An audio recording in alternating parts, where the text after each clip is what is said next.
Here we go. Here we go. Here we go.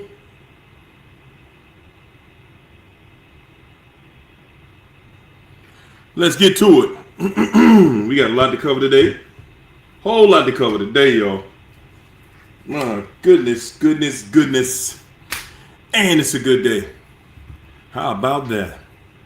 Nothing like a good day, y'all. Let me just make sure. I just gotta make sure my camera. Excuse me. Okay. There we go. There we go, y'all. There we go. What's going on, good family? The family is here. I am here.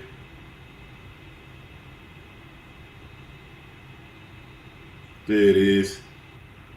Keisha texted me, said she can't make it tonight, y'all. It's all good though. Excuse me. We gonna get it in. We are going to get it in. Oh man, what a day, y'all. Man, I'm starting my day out being thankful for another day. Thankful that I found and see my purpose, live in my purpose, man. You can be living in this world and be confused about everything, y'all. You absolutely can. You can be living in this world and be confused about everything. So I am thankful to be living in my purpose and I'm hanging out with. What's up, China? Hey, And everything. yes, it is. Look at China, y'all. China at work. She like, look at him. I'm gonna go ahead and get these coins up off them, cause yeah, ain't nothing getting them coins up off them. All right. There you go. We got a good one. We got a good show tonight, China. It's gonna be popping in here tonight, y'all. Yeah, you know something. Well, first of all, let me say thank you to the chat. You are appreciated. Without you, man, being here, just speaking to space, outer space up in here. Sure. Thanks to the members. Good gracious, man. I have been so trifling. I'm going to call it trifling because I have not done any members content for y'all, but I'm going to. And I needed this motivation to get there. And I'm going to start it tomorrow. That's my word. I'm putting something in the membership, excuse me, the membership video tomorrow. Sponsors. Hey, Connie. Good God Almighty. That's all I can say. Look at God. Guys, hey China. How Yes, you feeling, man? How you feeling? First of all, before we blast off, how you feeling? You ready? I'm ready. All right. Let's go. So, guys, one thing about this show, and I think the internet period, you get these channels get started off of personal experience for the most part. People have a passion about, you know, excuse me, whatever they're getting into. Because if you don't have a passion for it, you can't do this twice a week, three times a week, once a month. You couldn't do it. You gotta have passion for it. You know what I'm saying? So, excuse me, guys, I'm gonna tell y'all. And China, you let me know what your experience is. But I know for me, when my life is in a place where I'm just so happy because everything coming together, it's a lot harder for me to come up with content. It gets redundant, and I just kind of back away a little bit. You know what I'm saying? Because it's like, wow. But I've been able to stay consistent here, and even in the times where I'm not feeling it, I'm still able to channel into old energy. Old energy. But fortunately, we're human like everybody else, and we have personal experiences. And so do I. So when you have a personal experience and it's crazy, you like, good God Almighty, did this fool know who they were dealing with? Man. That's what I do. So just like China, just like you, just like Keisha, we all have personal situations that we go through and we deal with, and it's like, wow, the experience of going through this when you know what you're dealing with, when you know how the outcome is going to be.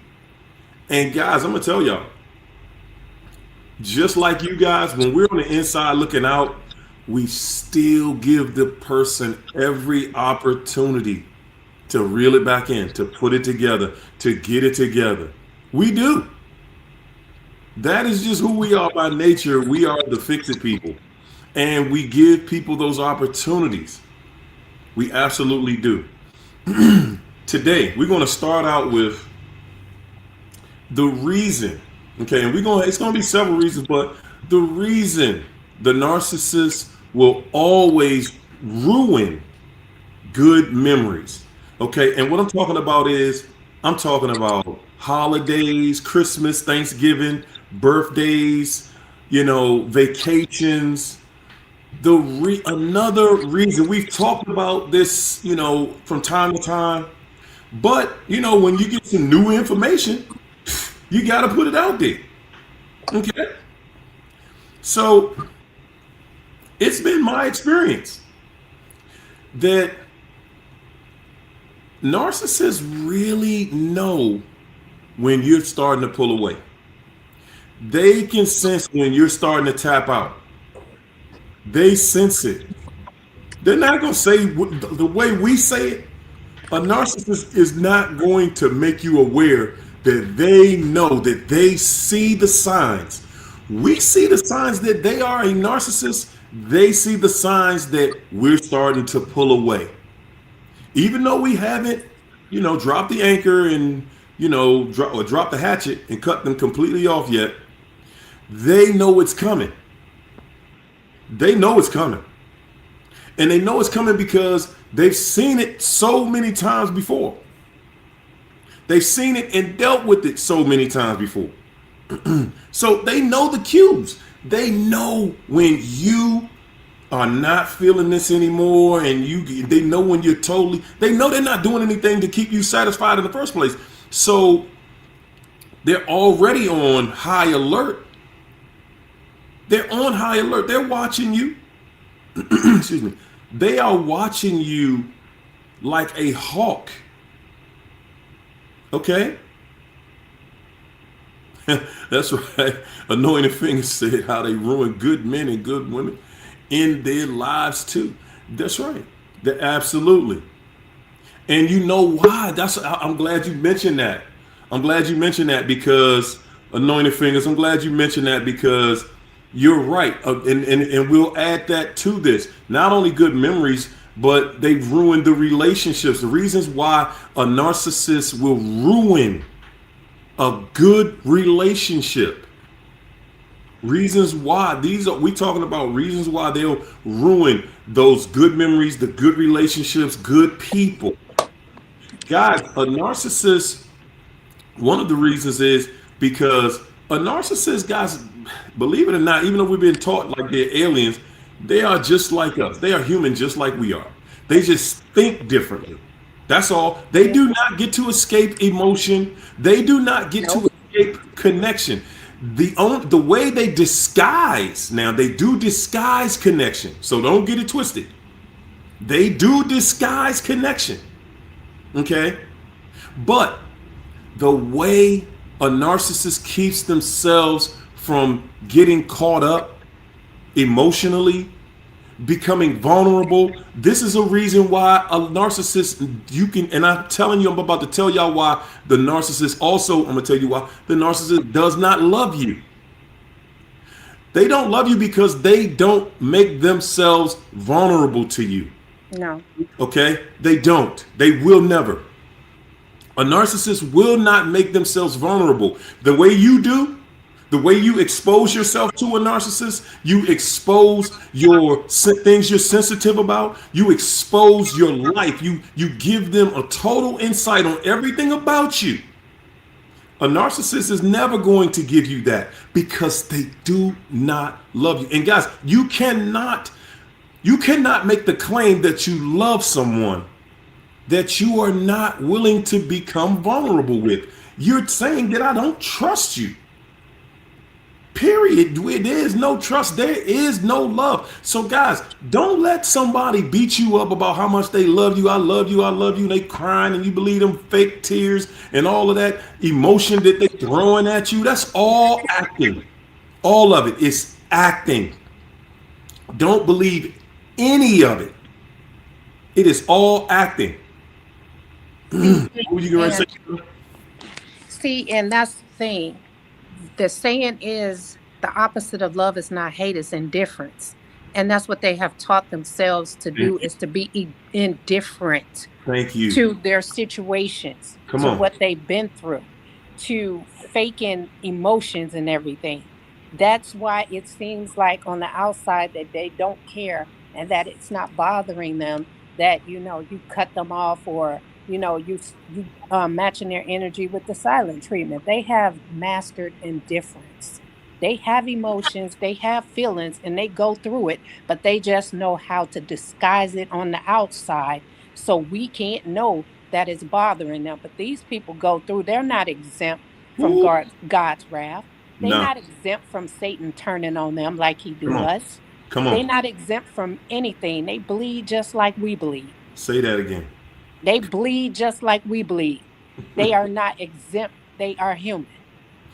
They are human just like us. And guys, one of the reasons they will always ruin good relationships, good times, holidays, birthdays, vacations, guys, they fear.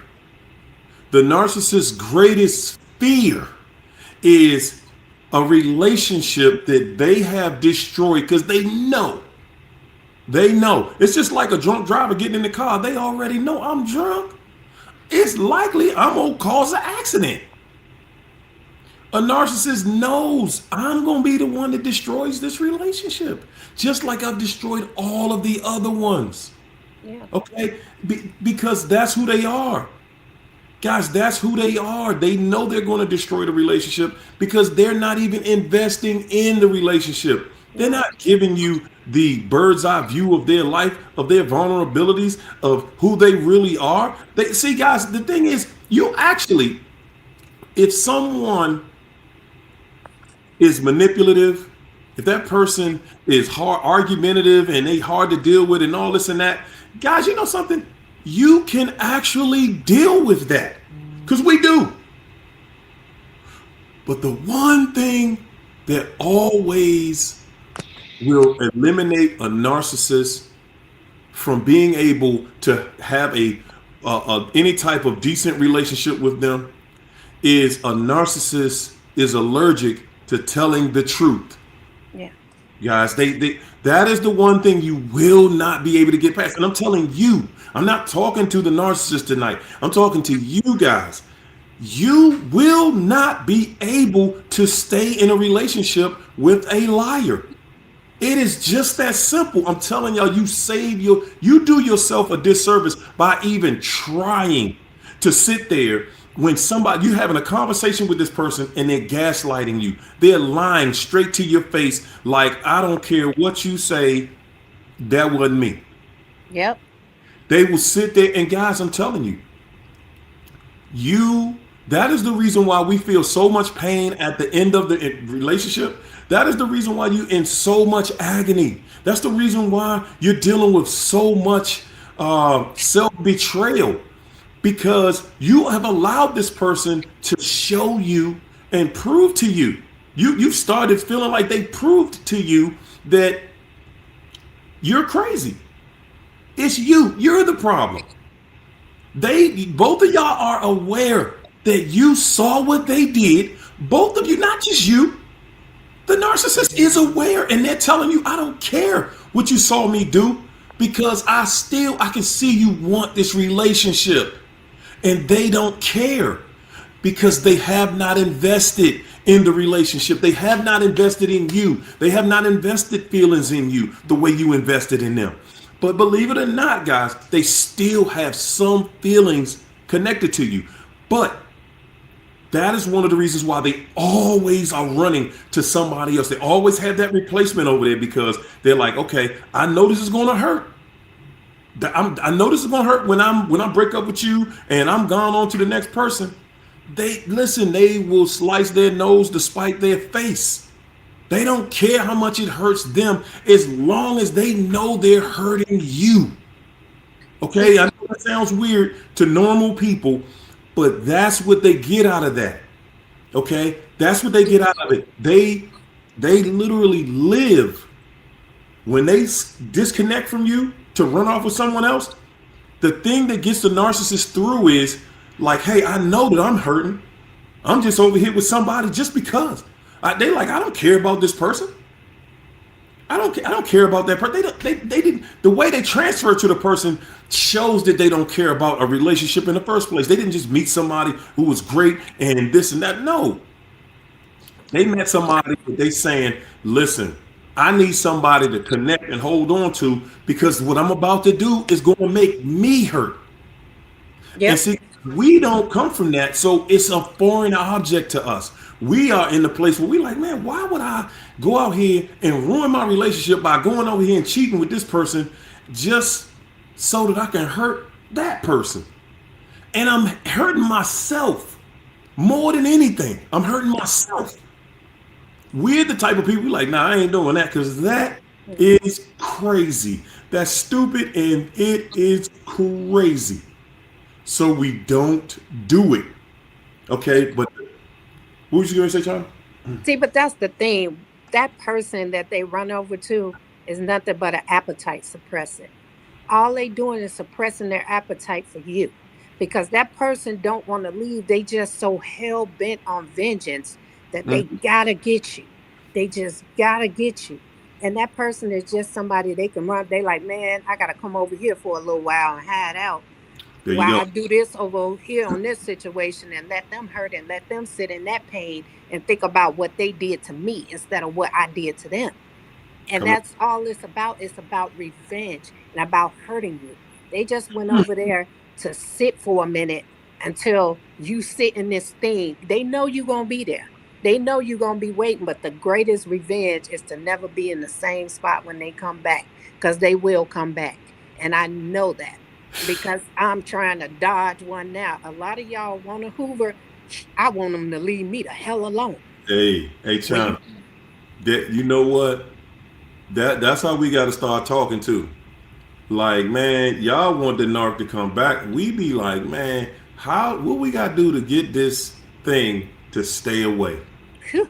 What do we got to do? Because it's like you already know they getting ready to, get show out. They gonna put their little, head motions together and they gonna tell you off and this and that and act like they could care less. And then they crying 2 hours later, begging to carrying on. And you like, wow, why is it that you just can't act right? Why is it that you just can't do right? Why is it that you just can't maintain a truthful persona? Why?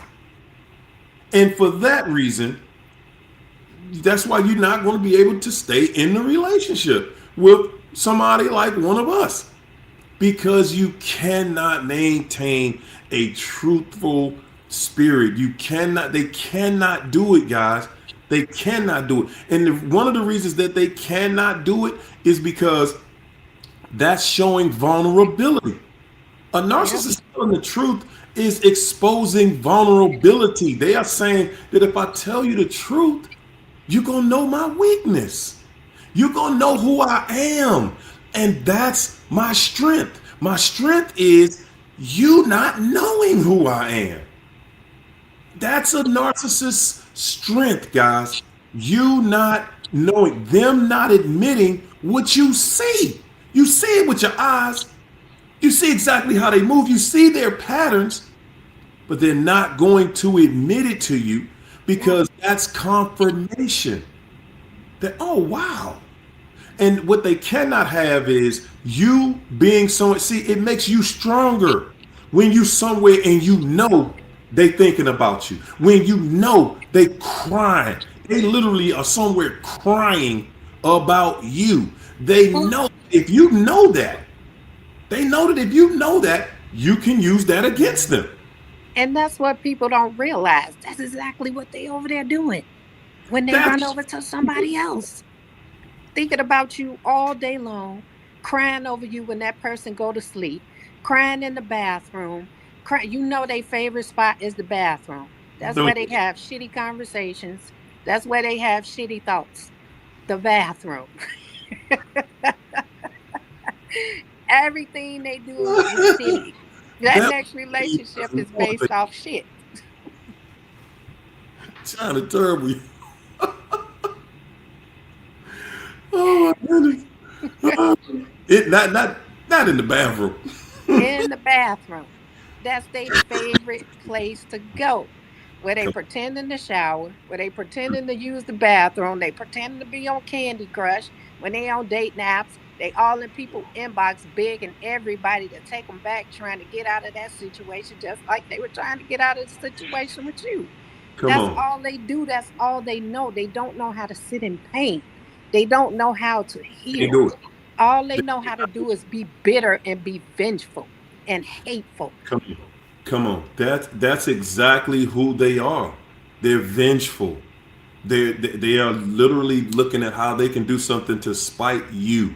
And you're sitting there, you don't believe it because you're looking at it like, why would somebody be spiteful towards me that I give everything? I give this person everything. That's what you're looking at. They guess what? They hate you for giving them everything. They despise you for that. And the reason they despise you when you give them everything, when you're always in this upbeat mood about how you're going to do something for them, they despise you. One, they despise you because that creates a memory. That creates a memory that they got to look back and think about how you always looked out for them. Okay, on holidays, what did you do? On holidays, you done showed up with everything way more than they even asked for Christmas. Their birthday, you done went above and beyond. You've gone above and beyond on their birthday. They feel like, good God Almighty, ain't nobody never did this in my life. No, nobody never treated me like this. And look at what you do to yourself. You'll go out there and do everything and anything to give them to just to see them smile. You will sacrifice your life, job, health, and everything else just so that you can say, yeah, I was able to put a smile. As long as I'm put a smile on your face, baby, it was worth it. And you won't even go do nothing for yourself. And then when it comes time for them to do something for you, they'll start a fight with you. Yeah, they know it's Christmas. They'll start a fight with you. Yeah, they know it's your birthday. They'll start an argument and a fight. Hey, China, I was looking at, I was on Facebook yesterday. Now the new thing is, what would it say? Now the new flex is for couples. The new flex is, man, it's crazy. Good God Almighty. Good God Almighty, y'all. We're gonna take it here tonight. The new flex is two new flexes. One of them is you're not in a good relationship until your relationship ain't 100 proof until you've been on vacation and gotten into a fight with each other and your relationship survived that fight. Who in the hell giving these crazy instructions out here, first of all? To take you and your person to go on vacation or go on a retreat somewhere to rekindle your relationship with each other. And y'all talking about now the internet. That's, man, good God Almighty, y'all. That's the internet for you. Yeah. Yeah, we went on that joint, got into a fight, and look at us. We still together. Abusive as hell. Sexless marriages out here at an all-time high. Now, the other thing that's out here now, this is the new thing, y'all. Marriages where the people don't live together no more. Yep. Did y'all hear that? Yep. Marriages where you don't live with your spouse. That's the new thing. Because an environment inside the house has been created. There's been an environment that has been created that has made it impossible. You hear me? Made it impossible for a married couple to get along in the household. Now, I'm about to take y'all on a short journey because I'm getting this off my chest tonight. All right? I don't usually talk like this. We talking like this today. As a black man, I have never in my life been so proud of myself and my fellow brethren. You hear me? Never in my life. I was today years old when this hit me. Never in my life have I been so proud to be a black man. And the reason that I looked at it, I said, wow, let's look at the world today. As a black man, I am the most disrespected on this entire planet. I am the most disrespected. I am the least powerful. I am the least powerful in the world. I have the least amount of power. I do not have say so. I am not ruling over the any level of this land. And we talking about in the West. I have no rulership here. I'm not even in a leadership role, not even in my own community. You hear me? I said, not even in my own community am I considered the leadership. I'm not considered the leadership even in my homes. Even those of us who are married, that black man is not considered the leadership in that home. It is considered equal leader. It's not even really considered equal leadership anymore. Really, it's considered she's the leader. If we gonna be honest. I am so proud today to say and to be able to look out at the world and say, wow, y'all know something? Y'all know something? This world is showing us all day long. This entire world is showing us that without black men being in charge of anything, that everything in it has been destroyed. Everything in this world has fallen down to a level that is below humanity. They ain't serving real food. They killing people for trying to serve real food. They destroying all the real fruits and vegetables, taking everything out of it. Your water ain't even real water no more. The air we breathing is contaminated. Why? And I'm saying you can't say it's us. One thing you can't put on us right there is you can't put that on us. We ain't got nothing to do with it. We ain't in power of none of this chaos. We ain't in charge of nothing going out here in this filthy, funky, trifling, good for nothing, dead planet that we on. We ain't in charge of none of it. And that's what happens on a planet when we not in charge. Because it sure enough wasn't like that when we were. And you know what? It's so sad because it just happened last week that Tyson beef factory just shut down, and it told the people the day of, gave them they notice, started turning them away when they came to work. They didn't know till they went to work that they didn't have a job. People took their jobs. Y'all to hear about Indiana? Yep. They've been out of electric and water for the last 2 weeks. You ain't heard nobody saying nothing. Ain't nobody went up there with a flashlight or nothing to help them people. They ain't got no water. You can't live but 3 days without water, ladies and gentlemen.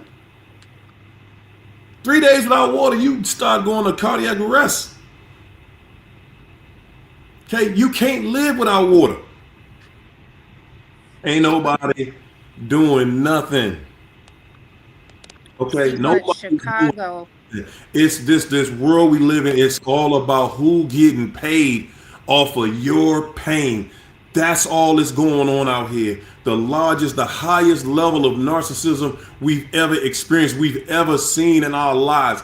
That's what's going on out here right now. Yeah. That's what's going on. But you know what? I said a few years ago on the show, I said that narcissists are nothing but arsonists. They'll set the fire and come back and make sure that the house burned down. But that's the thing. You make sure that you put the fire out. So when they come, they always return to the scene of the crime. And when they come back to the scene of the crime and see that the house is not burned down, which means if you let them back in, they're going to make sure it burned down this time. And that's why we always say, don't take them back. Because when they come back into your life, it's to finish it, it's to destroy it. That's right. And I have one on my heels right now. He finally got a hold of my sister where he made her talk to him, and it was through a flying monkey. But she wasn't trying to hear it. And when they are vulnerable, when they are desperate, when they are in a situation, and he's in a situation where he needs to come back, you think that I'm going to build my life to where I am happy with it and did it by myself to let somebody else come into my life and enjoy and then destroy? It's not worth it. When you guys build yourself back up, you're not going to want them back. You need to pray to God that they remove that taste from your mouth for wanting that person back, because that's all it is. You just haven't healed yet. But once you heal, you're going to find out the healed version of you don't want what the old version of you wanted, what the old version of you accepted. We were pouring from a cup that was not meant to be empty. Come on. And they hate you for it. They hate you for it, that your cup always replenishes. Every day you wake up, your cup is replenished. How do you do it? Ain't that what Delilah said to Samson? How do you do it, Samson? How can somebody who is as frail and fragile as me to destroy somebody like you? That's the world we living in, y'all. These monsters will come up to you and ask you when they can't figure you out. They will literally ask you, how can I destroy you? What can I do to break you down? You're so strong. You're so powerful. You so this. You so... They literally come right out their mouth with what they're about, ladies and gentlemen. Yeah. They do. What we're dealing with out here right now, guys, these people, listen, it's so crazy out here right now. Narcissists know that they are exposed. But guess what? This is the caveat. The one thing that helps narcs is the fact that most people do not know how many narcs are out here. Most people do not know, nor do they understand how high the percentage of narcissism is out here. They got people thinking, what, it's 10%, 5%? But y'all be crazy. You got to be out of your daggone rabbit mind if you even think you crazy enough to even repeat something like that. Well, it's only about 10% narcissism in here. Oh yeah? Well then what's wrong with the rest of these fools? So if it's only 10%, if it's only 20%, if it's only 30%, that means that I get out of 10 people, I could date 7. All I gotta date is 10 women, and 7 of them gonna be good women. Not. You crazy. That ain't gonna happen. Not. It ain't gonna. You got to. I'm at a place right now, y'all, and I ain't throwing no shade, but I'm throwing some. Yeah, I feel like I gotta date 159 women before you meet one good one. Before you meet one good one. That's how, and I'm saying it might be the same way for women dating men.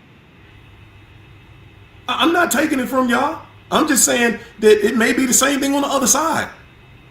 You got to go out here and date over 100 people before you find just somebody decent.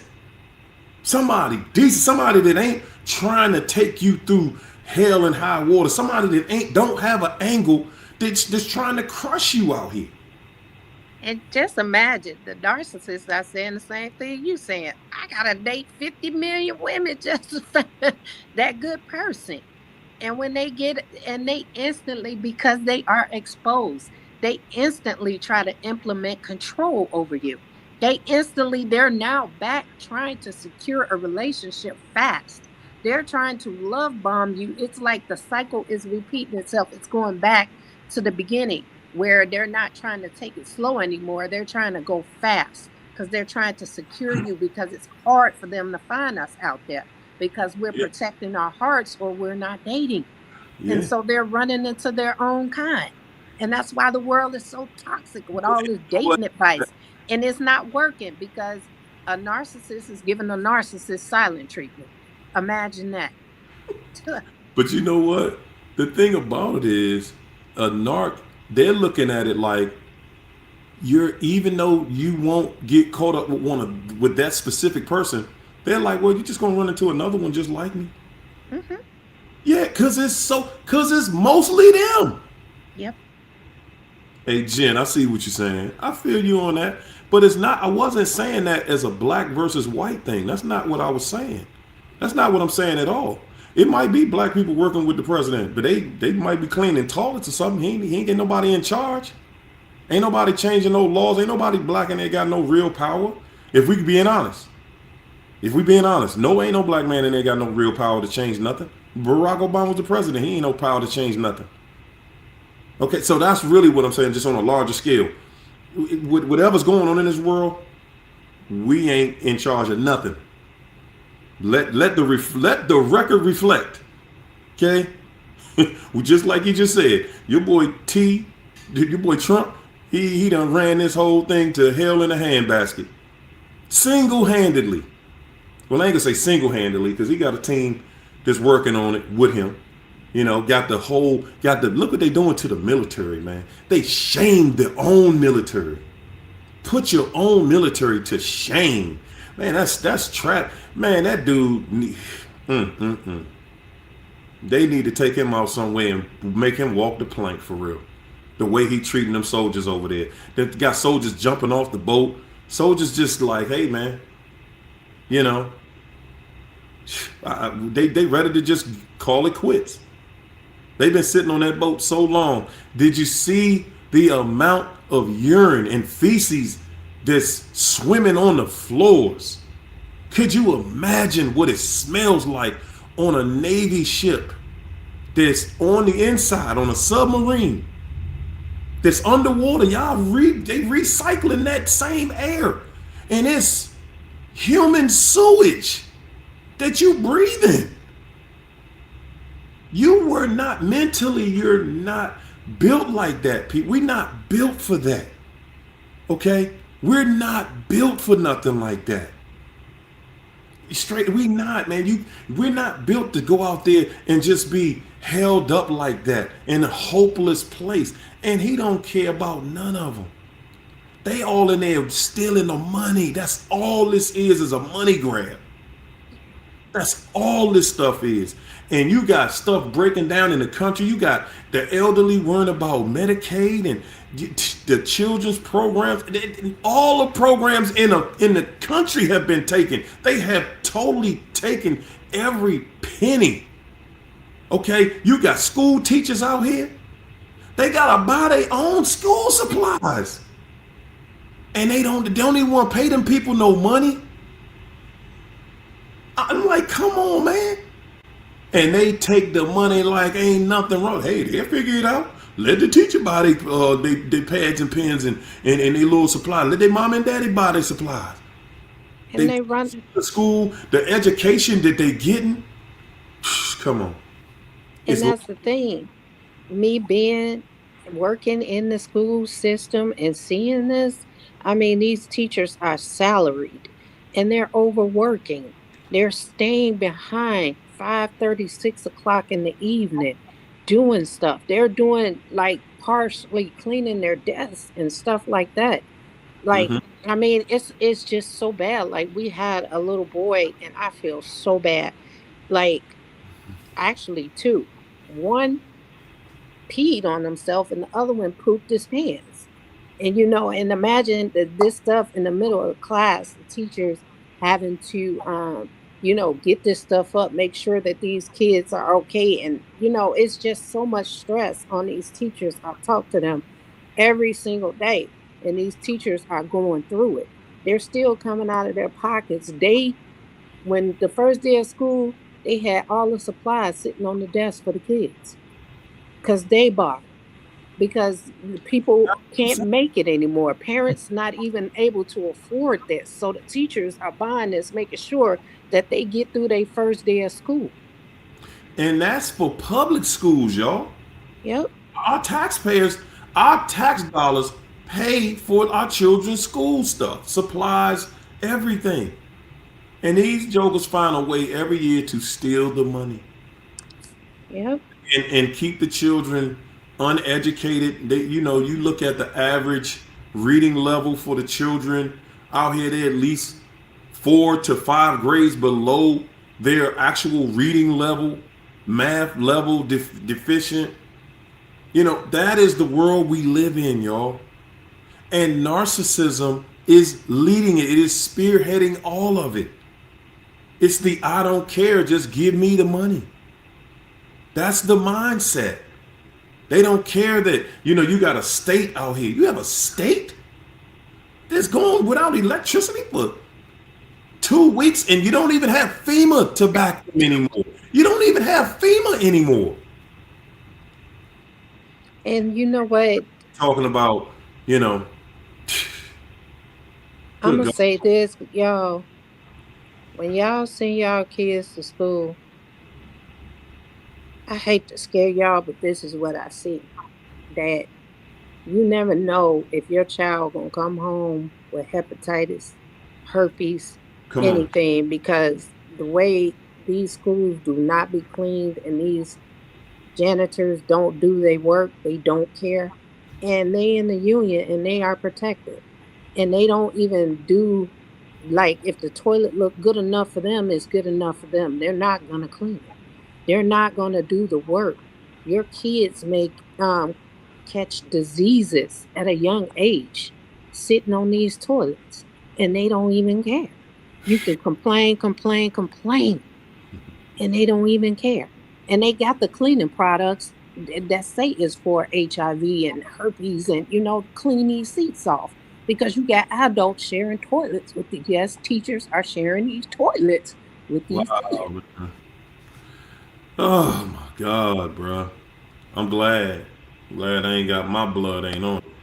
I'm glad my blood ain't on it. Woo, anointed fingers. Woo, thanks for that super chat, bro. Appreciate you getting us started. Anointed fingers said, I knew she was on her way.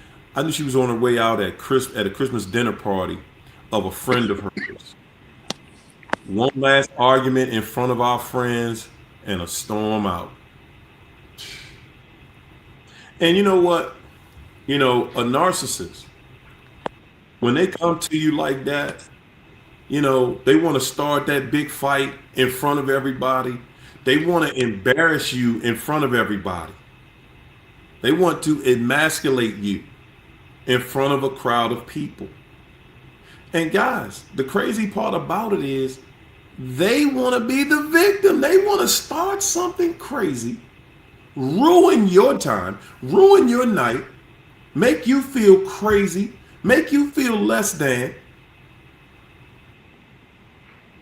Come out there cussing, fussing, I'm going to start this with you, and then want to be the victim. Then want to run and tell people they did that because something wrong with you. Yep. Yeah, she knew what she was doing. She came and started the fight, so that's all she needed to run off to the next situation. And it's all done to make you think. It's all done to make you think and make you feel something is wrong with you. That's why I'm cussing you out in front of everybody. That's why I'm leaving you for this dude over here. That's why I'm doing this and I'm doing that. And I'm going to do everything that me and you talked about. I'm going to do it with him. Yeah. So you really going to be hurt. Everything about a narcissist is about vengeance. Okay, even what you do good for them, they're gonna pay you back with vengeance. Yeah. And imagine, they go to these parties, man, and they be in everybody's face, laughing all in their face, flirting with them and everything. And then the minute you say something, that's Mm, what they want to do: storm out, play the victim, act like you overreacting. Oh, that you saying they're being too friendly, they're doing this, they're doing that. All that was planned. They want to take attention. They have to be a forever victim. Anybody that's ever stuck in victim mode, run, there you go. because they always come to you as a victim. They come to everybody as a victim. All their stories, they're the victim. They're never the villain, never have any accountability in anything they do. If you ever want to know if you're dealing with a narcissist, when they tell you about their previous relationship, say this to them because they're allergic to it. And what was your accountability? They can't give it to you. They can't. They won't. They're not going to be held accountable. So that's another thing, y'all. That's another thing. You can forget it. That accountability piece, you can forget that. You can forget that, man. It's over. That's done. That's not happening. Okay, if you think that you're going to hold them accountable, then you're lying to yourself. You are. That's another reason why a narcissist will always ruin good memories. Okay? They're not going to be held accountable, people. And we don't hold them accountable. One of the reasons why a narcissist, for real, acts up on us the way they do is because when you think about it, when you first got with the narcissist, you didn't do anything to make them prove they were worthy to be with you or be on your level or to be in a relationship with you. You're not making them prove anything to you. Everything about that relationship is about you proving that you're worthy to be with them. Yep. Everything. You're doing this, you're doing that. You before they ask for it. Because that's who we are. We're running to go, oh, I'm gonna show my baby. My baby gonna be proud of me. I went and did this. Look at that. The dinner came. My baby came home tonight. Dinner was ready. Came in here. Dinner was ready. House smelled good. Smelled like some good food. House nice and clean. And I'm like, hey, baby, come on in here. Let me feed you. Rub you down, rub your feet. You take a load off. I know it's been a hard, rough day. Go ahead and tell me about it, baby. Go ahead and tell me the whole thing. We ready. Every single day, we ready. We're there for them. You show up for the narcissist every single day, and they ain't showing up for you for nothing. Not at all. You got the And nerve to wonder why they act like they act. and you know what? They when you do everything for them, they try to act like they don't need it. They'll hint at, before they ask you for something, they'll hint at something they need. So you can say, "Oh baby, I'll get it for you," or "I'll do this," or "I'll do that." And they hate you because they need you. And because they Oh, always hold pay you stuff, back because they need you. they hate you because they need you. And they know that they hold stuff over your head that they do for you. They'll never let you go a day without knowing what they did for you when they did something for you. That's why they hate for you to do something for them, because they think you gonna do the same thing. You gonna hold it over their head. You got the opportunity to say, "Well, I did this for you," and that's why they always have that comeback. I didn't ask you to, but Woo, they'll hit to it because they know they don't have to ask you. They know you gonna do it, there and you they go. hate it. There you go. And they hate it. And they hate it because, again, you're making a good memory. You're making them remember you. You're making them remember. Guys, when y'all not together no more, a narcissist got to sit in a cold, dark room for a long time. Because they be begging for attention. I'm talking about they go out and beg people for attention. Oh yeah. So they understand that they got to sit by themselves for a long time. They got to remember, dang, man, I remember my baby bought me, went out and did this and knew that I wanted these certain pants for my birthday and went and got me the pants, the shoes, the shirt, the hat, the whole ensemble, and then took me somewhere nice to eat and then took me out to a show and just showed up and showed out. They got to remember that. So when they doing all that, when you doing all that, See, they're not necessarily going to spoil it on their day because it's still their day. But they gotta do something real soon, like tomorrow morning or late tonight. They gotta do something to offset everything you doing because I gotta remember now. The narcissist mindset is I gotta remember what you did for me. I gotta sit back here and be ridiculed, and I can't. And then I'm gonna feel a certain type of way on dogging you like I be dogging you, stabbing you in your back. I'm gonna feel a way, when I'm out here cheating on you, and I gotta do something to you to make you feel like you deserve, what I'm doing. You ain't doing nothing. You're not giving me no ammo. So when I'm out here cheating on you and I'm lying on you, so I gotta start an argument with you. You dig? I'm gonna start this argument with you. So now I feel like, okay, now, yeah, okay, yeah, yeah. You called me this and you said that. You said your little piece. But what you don't know is, yeah, that's why I'm gonna be cheating on you again tomorrow. Yeah. Yeah, so yeah, you go ahead and we can keep on arguing. That's why when a narcissist start an argument, guys, listen to me. Y'all listen to me good. When a narcissist start the argument and once they get it going and then they stop and get quiet on you, that's them letting you know, yeah, I did something to you today, but I ain't gonna tell you, and I'm gonna do it again tomorrow. And sometimes they can even disguise it with niceness. They'll like buy you something because of what they did. Y'all think these people don't have emotions and feelings? Yes, they do. That guilt eat them up too. It just don't eat them up for long. They just when they know when they get, especially when they get sloppy, they'll go out and buy you something. So when they come home, it'll soften the blow of you asking, "Where have you been? Mm-hmm. Why did you take so long?" They come with this gift. That's what's gonna shut you up. A lot of y'all even got a shut up ring. That's Come how you got married to the narcissist. It's to shut you up. And one thing these people are good at doing too is removing compliments on all aspects. It's times when I done got people stuff that they wanted for their birthday. And they made a big deal. Oh man, that's dope. Oh, this, that, and that. I want that. I gotta have it. Then you surprise them with it for their birthday. They act like it's nothing. They don't want to compliment it. They don't want to say, "Oh, that's nice. Oh, you got me what I wanted. Oh, I always wanted this." They act like it's nothing.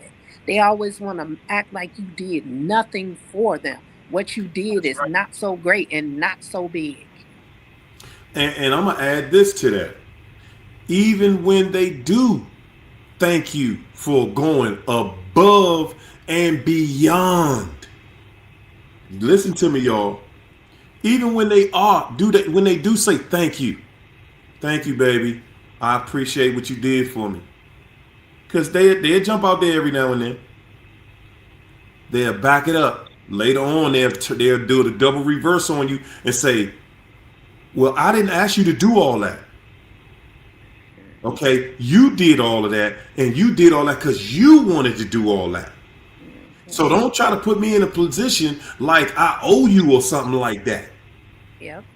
So guys, they got a double reverse for you Yeah. for all that going all out, and you just sitting there like, "Bang, I'm just being nice. I'm being who I am. Hmm. Hey, I'm just being who I am." And they telling you, "Okay, well, you can be who you are, but if you think I'm about to do that for your birthday, or you think I'm about to do that for you for Christmas, you crazy. It's not gonna happen. Your birthday gonna be a fight. It's gonna be an argument. It's gonna be, man, listen, you better off not even inviting a narcissist to your birthday. Just telling the narcissist straight up, babe, I love you, whatever, but my birthday is important for me, and being is your history, you know, your history is you got a history of ruining days like that, and I can't afford to have, just ruin birthdays. That's my memory of us. You know what I'm See, saying? Because that's and all that's you get, people. And that's the thing. It got to the point with me that I just stopped celebrating my birthday.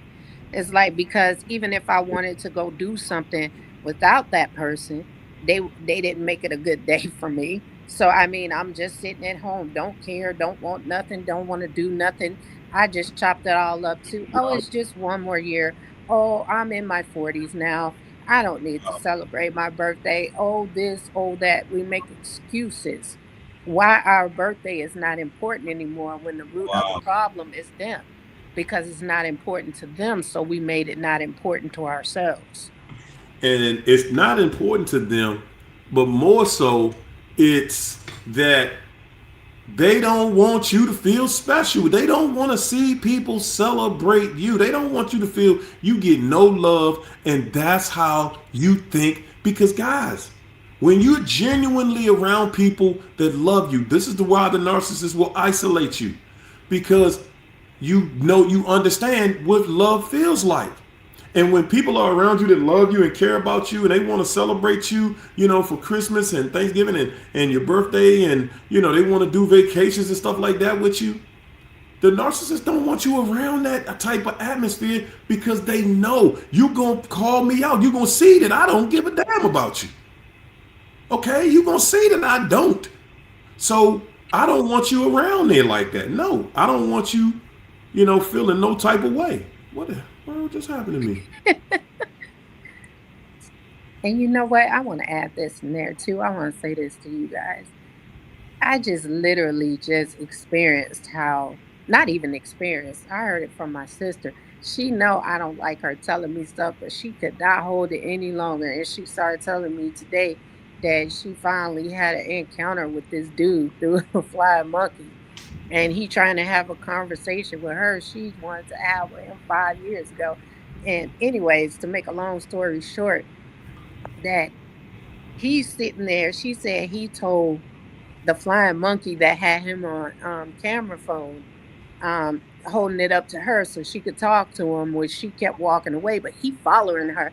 She said she heard him tell this flying monkey that he driving a truck. I said, I love how they fake, how they doing good. That's what they do because if he was driving a truck, why am I not getting child support checks? That would tell Wow. how well he's doing because they would take the amount that's court ordered out of his checks if he was doing that good. And they're not. But that's what they do. They pretend that their life is so good, even when they're begging for you back, even when they want to come back. They are the great pretenders. That's They all are they do great is pretenders. pretend through life, pretend to love you, pretend to care about you, pretend to love themselves, pretend to have confidence. Everything to them is one big movie. That's And it. without you, you're really the main character. They're not. You are. There Because you, without you, there is no movie, there is no there show, you there go. is no play. There it is. And guys, again, when somebody isn't being true to you, they're not being vulnerable with you, they're not creating an atmosphere of love, of admiration, of vulnerability. When they're not opening up to you, understand that person does not love you. Okay, and I ain't talking about that song and dance about when they was little and how deprived they were. That's all. They listen. They told you what they needed to tell you so that you would feel sorry for them when they abuse you. Yep. Please, let's get that straight. Let's please have that in order. That is all about abusing you. That is it.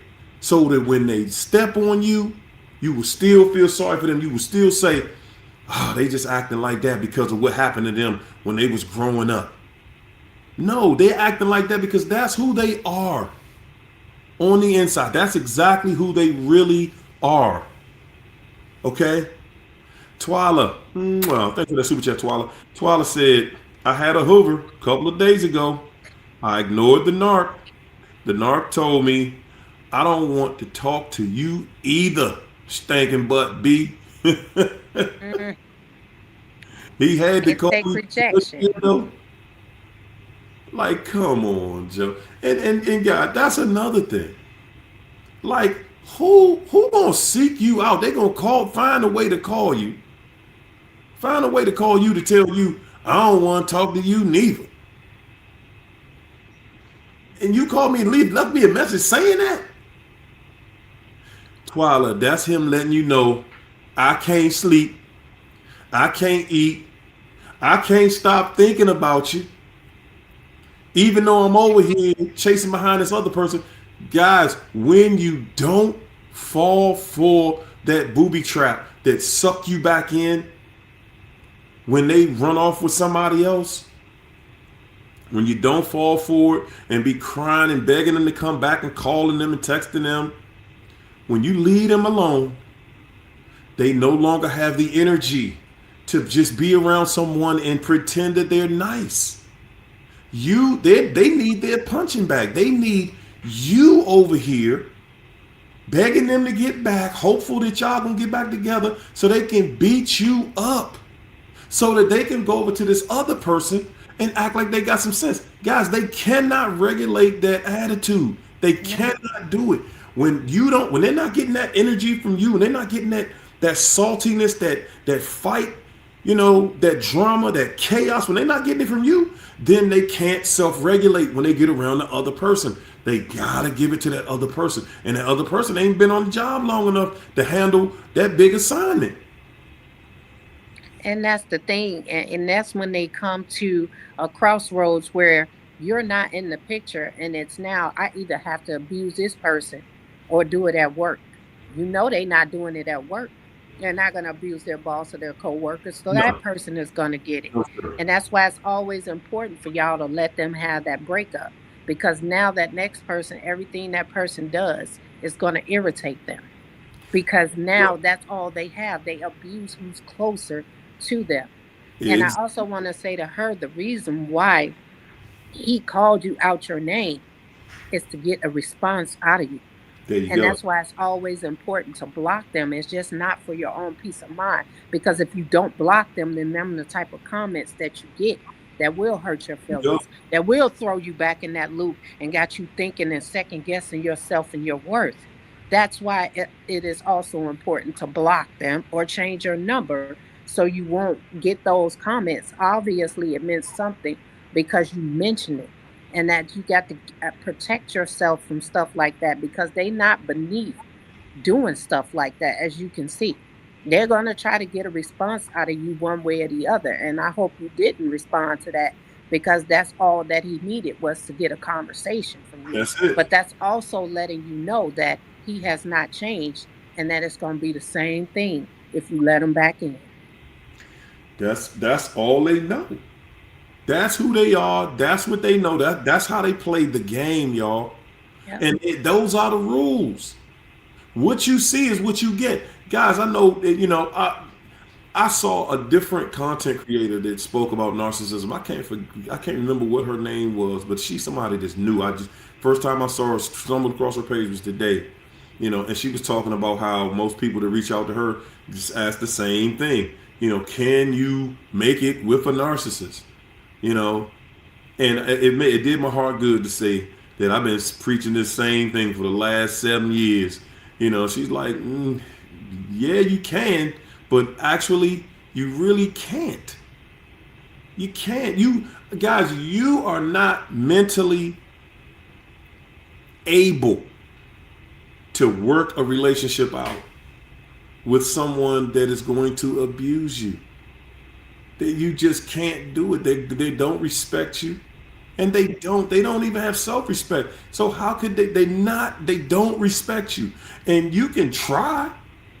You can try for as long you can maintain a relationship with a narcissist, not a good one, not one with respect, not a loving one, but a relationship, some type of connection with them. It ain't gonna be the kind you want, but yeah, you can maintain a connection with that person, for a time. Yeah, for as long as that relationship will last for as long as you put your wants, needs, and demands last. Yep. It will last for as long as your needs and wants are last. And Okay. they still gonna manage to sabotage that too. Let me tell you why you can't make it. And it's as simple as this. Because at the end of the day, either you gonna walk away or they gonna walk away. That's inevitable. There It's you go. gonna happen.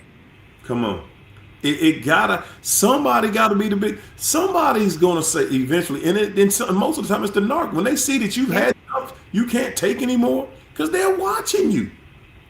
They're watching you. They know that every day you fighting with it. You talking to yourself.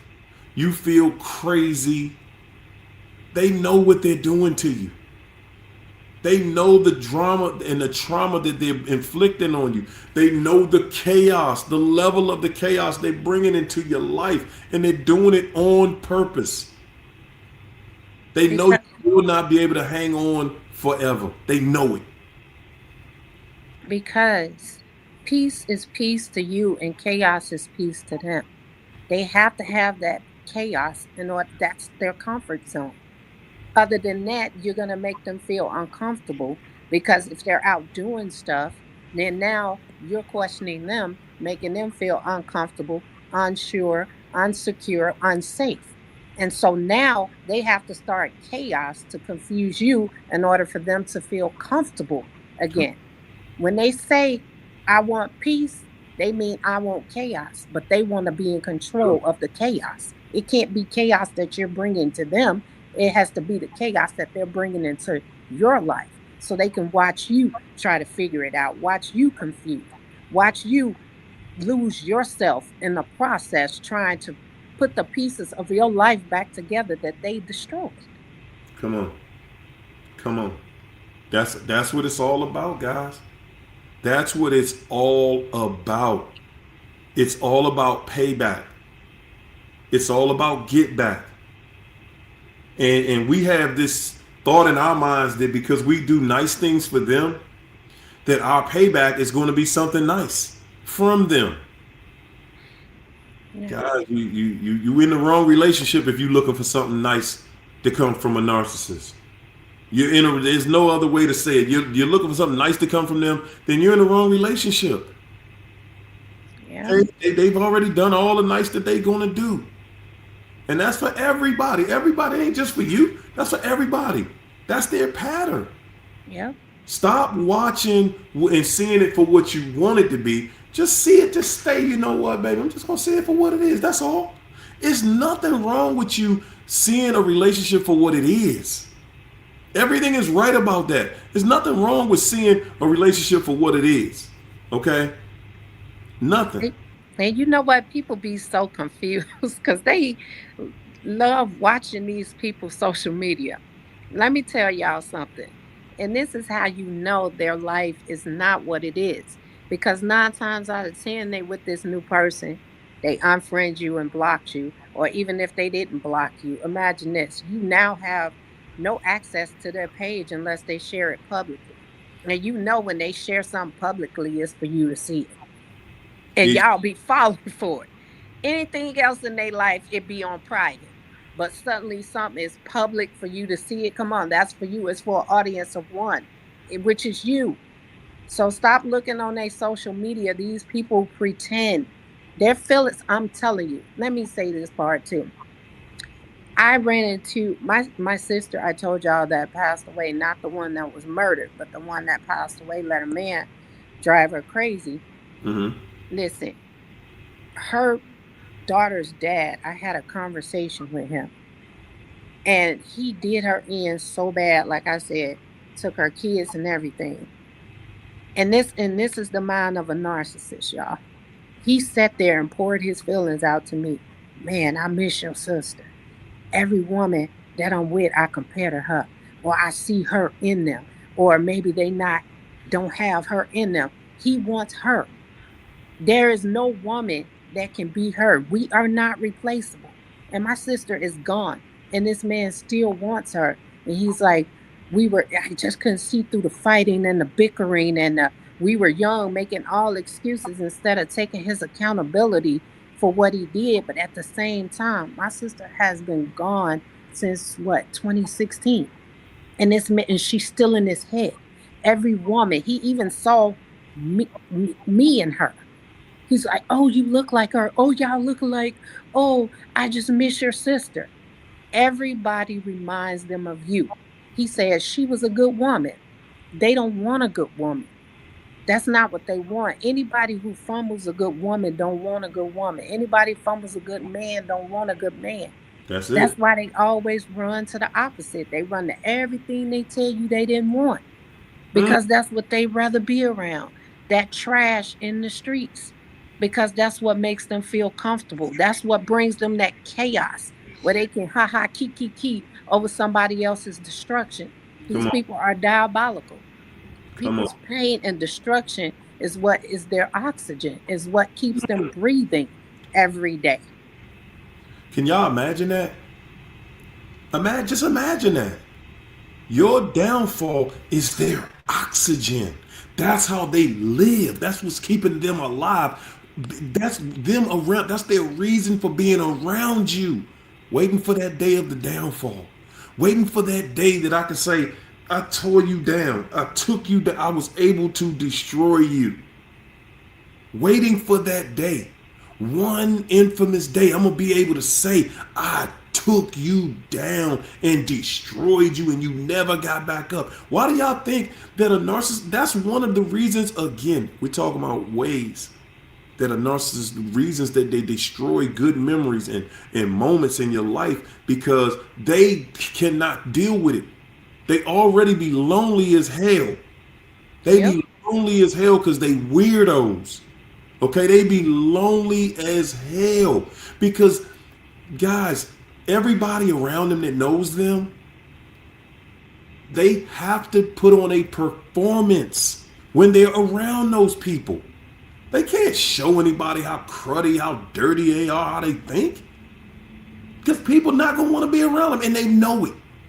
So that's why they work so hard to try to be liked by everybody else. And then when they get home to you and y'all close that door, that you got a whole different devil all together right there.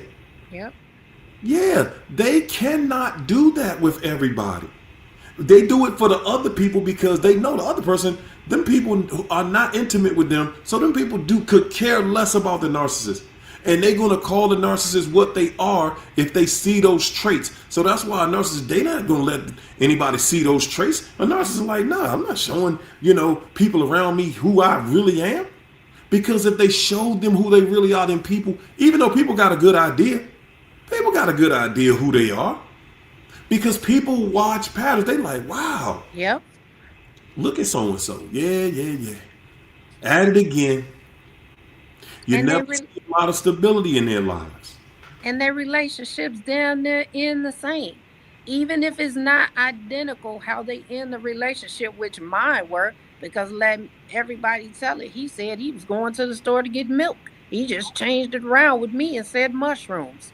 There must have been some hell of a mushrooms.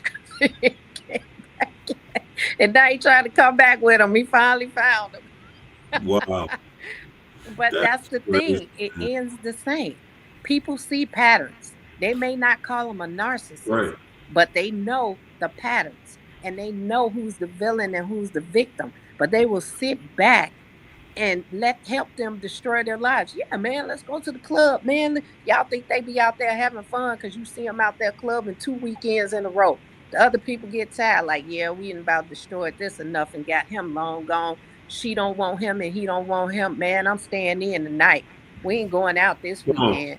Come And on. that just imagine how that person got to sit back and think about how they just destroyed it because they're lonely.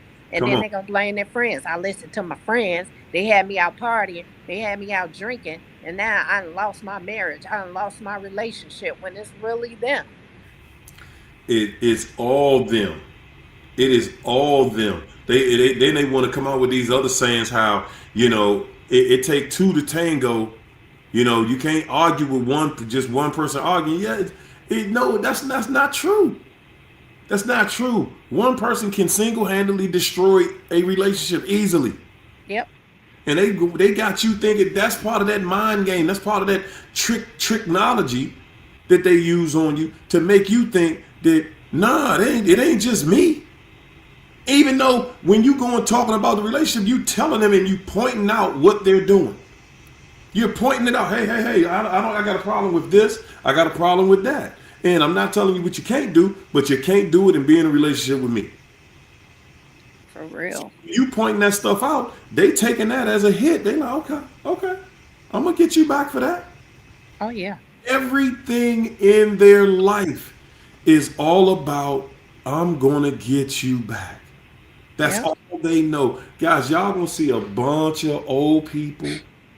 They gonna be old and dried up, mad as hell, fists balled up everywhere they go. Just evil. Because evil and alone. Evil and alone, and not alone because they want to be alone. Alone because won't nobody be bothered with them. And they got and guys, narcissism is so bad out here right now. It got the good people saying, man, you know what? I think I'm good by myself. Yep. I think I'm gonna try that there because trying the relationship out here, man, it can be your worst nightmare. And that's what narcissism is all about. It's about these people stealing good years out of your life. The good years. The time when you older, your children grown, that's time for you to have fun. That's supposed to be the time where y'all can have fun. But not if you with a narcissist.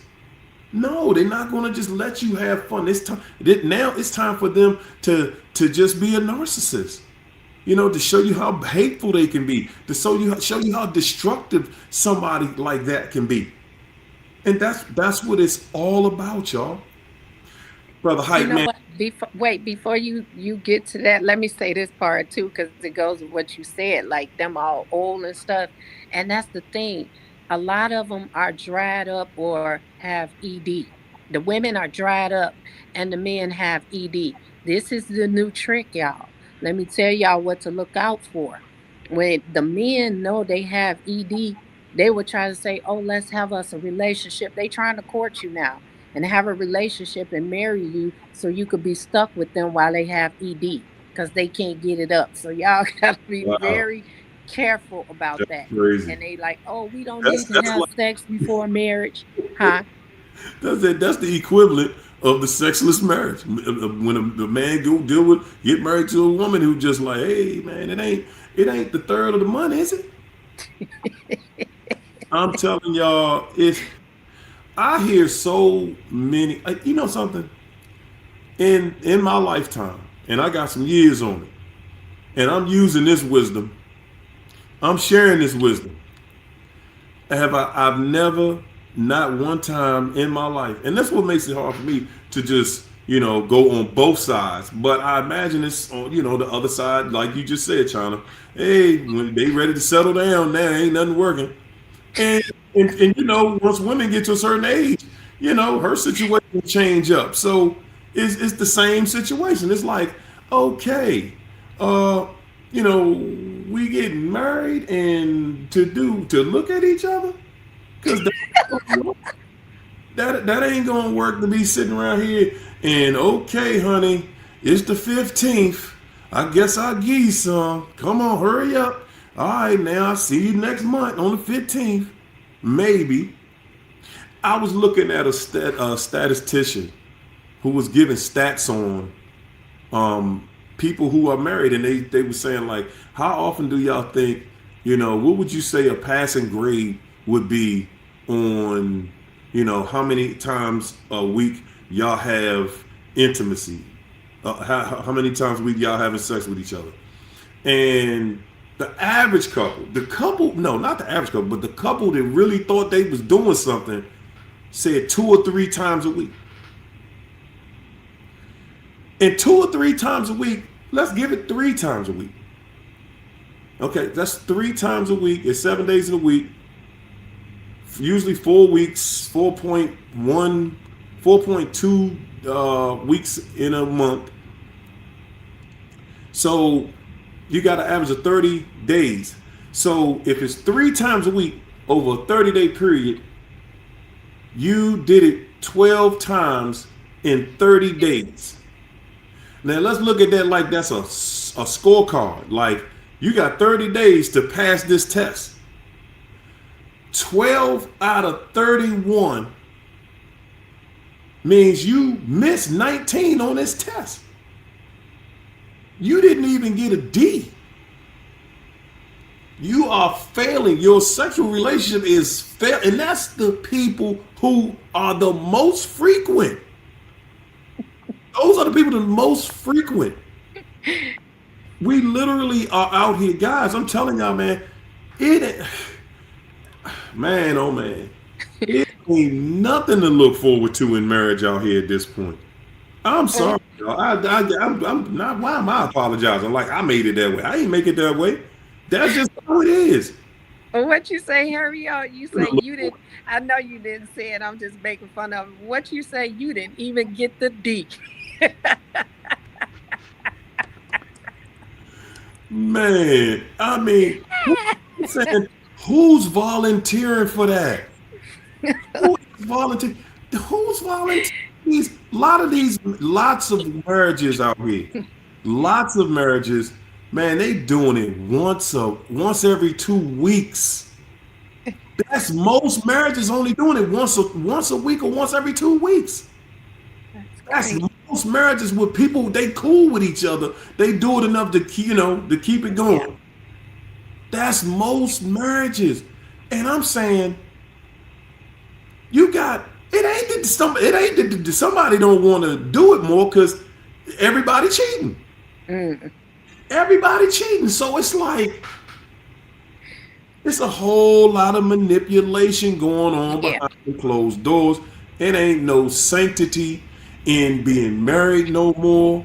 It surely ain't nothing that you people hold with any respect or honor towards. It's like, oh, you married? Wow, man, I feel so sorry for you. That you gotta, be in that place every day, and you got one person in charge. One person is in charge of your entire sex life. You Yep. entrust that person with that one task, and like China said, what if what if he's not able to stand up, and mount, 3 or 4 days a week? He like, man, I didn't agree to that. Imagine that. Hmm. You sitting there thinking, babe, I'm thinking we're gonna be doing this every day, and you can't even do it once a week. So that situation is out the window because Hmm. you're only gonna be able to deal with that, but for so long, and then you outside every day. Yeah. You looking at normal people. And if you at the gym, good God, rest in peace for all the relationships who people who in sexless marriages and they spouse go to the gym every day. You in some serious trouble because people, if you're working out, that means you're in shape. That means your heart rate and your blood vessels are working on. They firing on all cylinders, and that's what makes everybody a lot more sexually active when you in good shape. You know what I'm saying? And your blood vessels are working. Everything is working properly. That's somebody you're not gonna be able to keep them in check. You either gonna be able to either do the job or RIP to y'all relationship. Brother Hype Man said, narcissistic minister, low key, passive aggressively, dog whistle, clown me at the altar on my wedding day in front of everybody. Say that got me heated. Wow, that is crazy. On your wedding day. Why? Like why he, you know, I don't get it, I don't It even. was a humiliation ritual. That's why.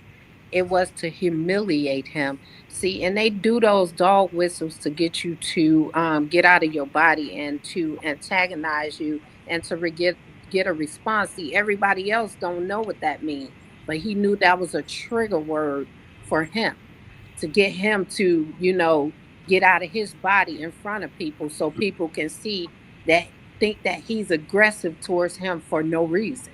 And that's what they do. That's why when you notice when you out with them, they'll bring up something that was embarrassing to you. They'll even do it in a dog whistle. And then you looking at them like, why are you bringing that up? Why are you saying this in front of people?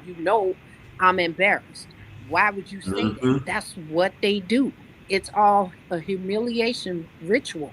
They want to humiliate you. They want to humble you. They want to embarrass you. And that's on your day. Your wedding day, that ain't really the day to embarrass you. The wedding day is the day to celebrate you. That's your day. Yeah. You starting your life out, you and your boo, y'all starting y'all wedding day out, and this is our day, and yeah, and it's supposed to go right. I remember that day for me. Y'all know the biggest thing I remember about my wedding day, man. It was two things. Man, one of them, and I'll say that for another day. But the main one was, well, I wouldn't even say the main one because both of them about equal level. But one of them was, you know how they do when you cut the wedding cake, and then y'all supposed to feed each other a piece of the cake, and we were doing that. And at that time, the person that I married, she mushed the cake in my mouth. And Mm. my mother was like, no.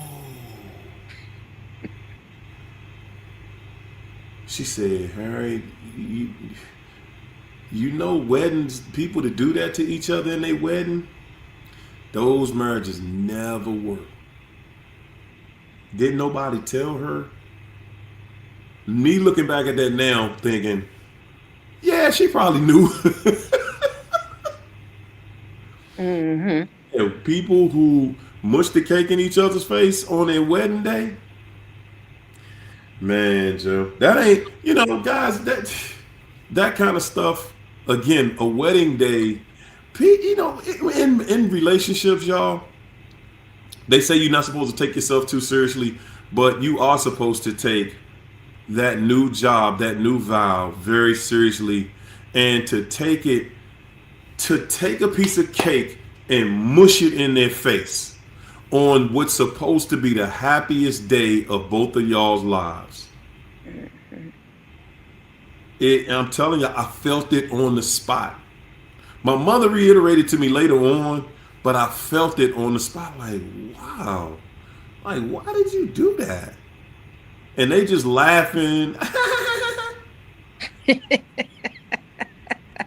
I was thinking, ain't funny.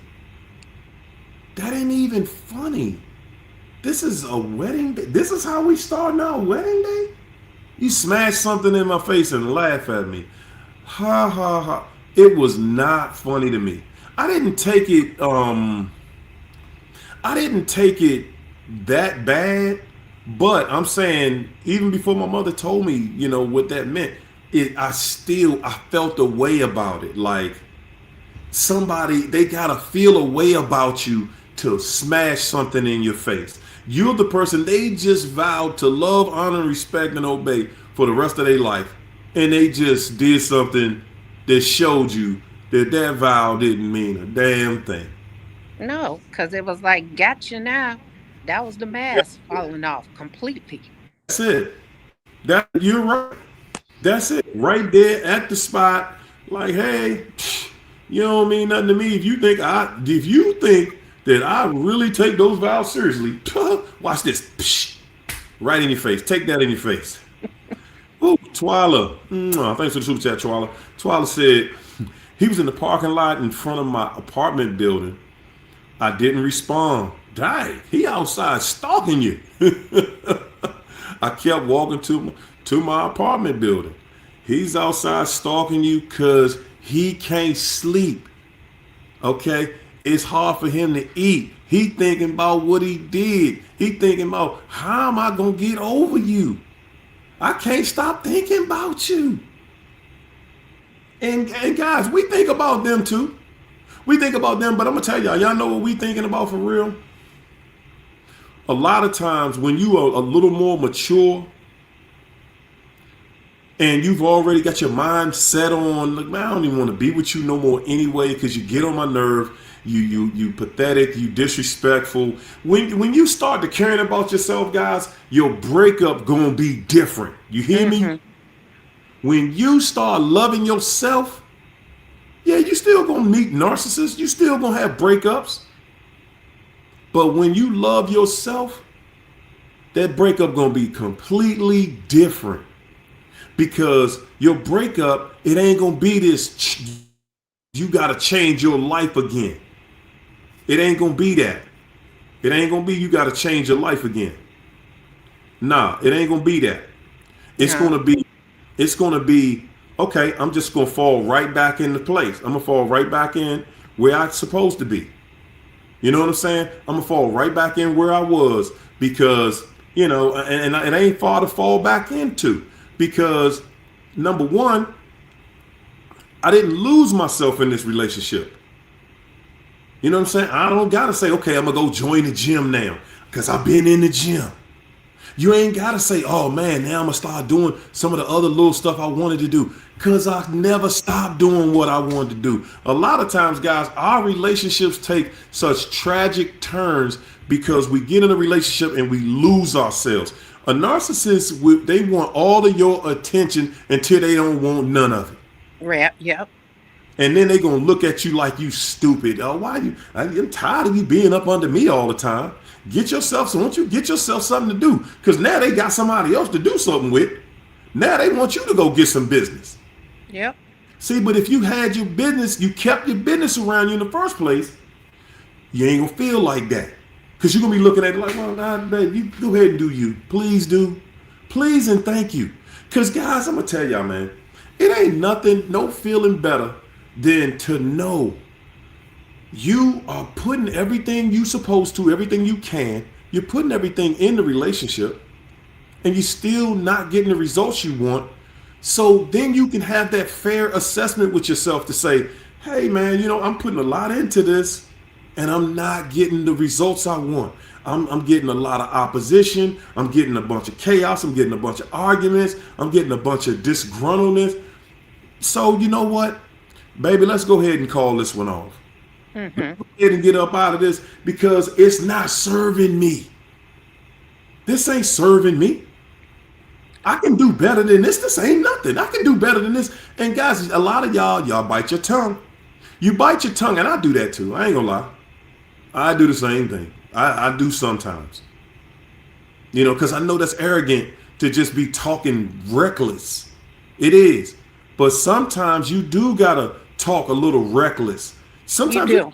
the narcissist, you gotta tell them that they ain't all. Listen, you can be replaced easily and quickly.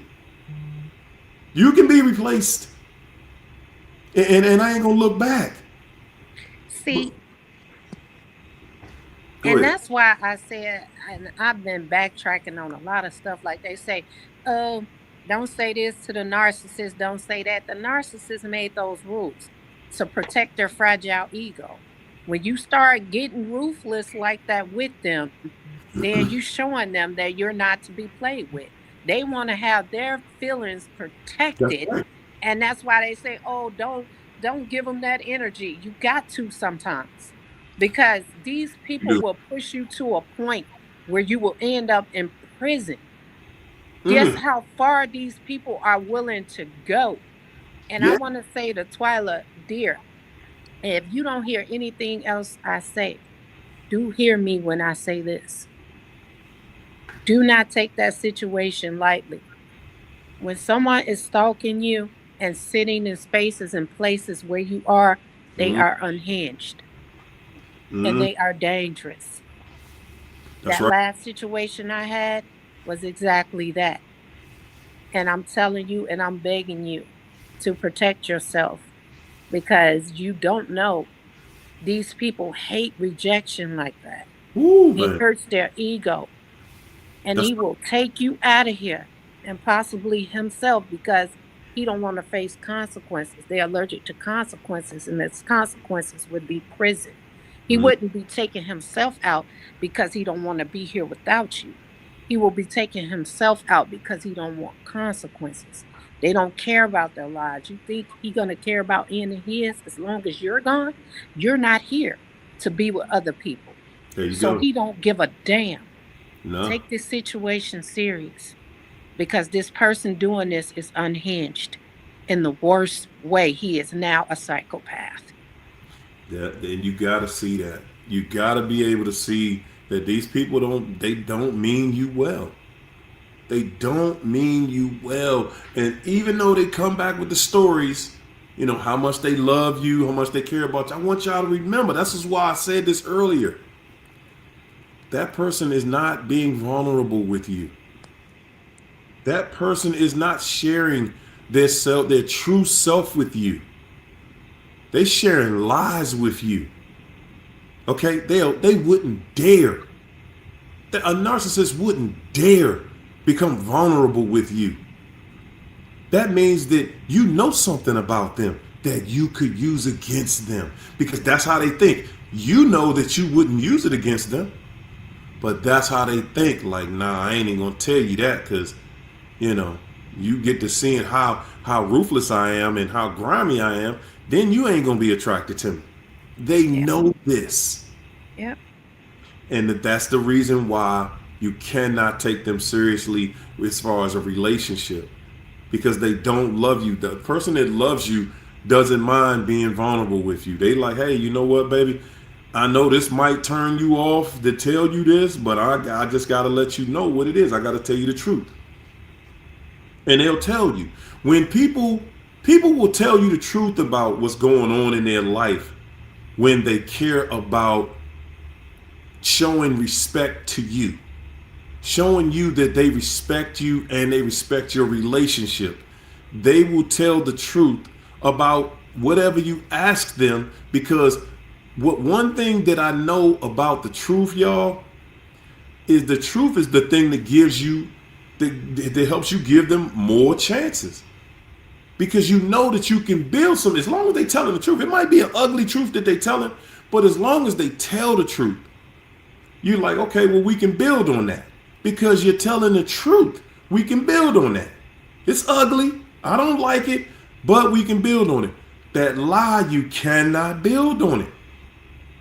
That lie, you cannot build on it, because they told you a lie and they standing on that lie, and you cannot. That lie is going to show itself at some point, and when you see it, you can't unsee it.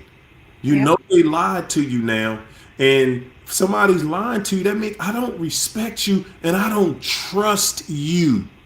Yeah. That means I don't love you. Yep. And a lot of people stay in these situations because, I understand they tear our self esteem down and everything. But at some point, that's our fault because the signs were there and we wanted to pour into someone so much that we overlooked our own intuition. We were blind Come to on. the fact that God or something was pulling us away from this person. And there are times I know, like, even I prayed a person out of my life, but didn't want to let that person go. And so, we have to learn to take our accountability and say, once it reached a certain point or they crossed a certain line, that's on me. Because we all have our deal breakers. We all know what we're willing to tolerate and what we're not. And we negotiated our standards and our morals with these terrorists. Come And on. so that's on us. Come on. That's serious right there. And we've learned that, guys, when you neglect yourself, that's going to be the pain you feel in the end. When you reject your own intuition, that's going to be the pain you feel in the end. Yep. Because when you are dealing with a narcissist and the relationship is over, you should just feel indifferent. Okay? It shouldn't be something that's just nagging you and it's got you worried up and you can't sleep, you can't eat, you can't drink. No. No, you should be looking at, okay, because now it's time for you to look back at what you did. That's why we feel that way. That's why you feel away, because now it's time for you to acknowledge what you did to you. Yep. Because you saw what they did and what they were doing to you. Yep. You saw it. You were right there, an eyewitness, to say, look at you. They done cussed at you. They done disrespected you, Yep. called you this, did that, lied on you, stole from you. And all you did was give forgiveness. All you want to do is have a conversation. Yep. Guys, if you're scared to cut them off, if you can't cut the narcissist off, you're going to feel that pain later, yo. You're going to, and I know it can be difficult, but guys, the way I look at it is, it's not easy. So I'm not going to sit here and tell y'all it's easy to just cut them off. Because the way I usually cut somebody off is I let them cut themselves off. I Yep. let them do as much as I'm going to let them do. Mm. I'm going to let you do as much as I'm going to let you do, but I ain't going to give you no whole lot of warnings about it. When I stop giving warnings about your behavior, Yep. then you just getting cut. I'm not giving you notice that you cut. That ain't how it's done. I'm telling y'all. That ain't how it's done. You know how I do it, how I cut people off now?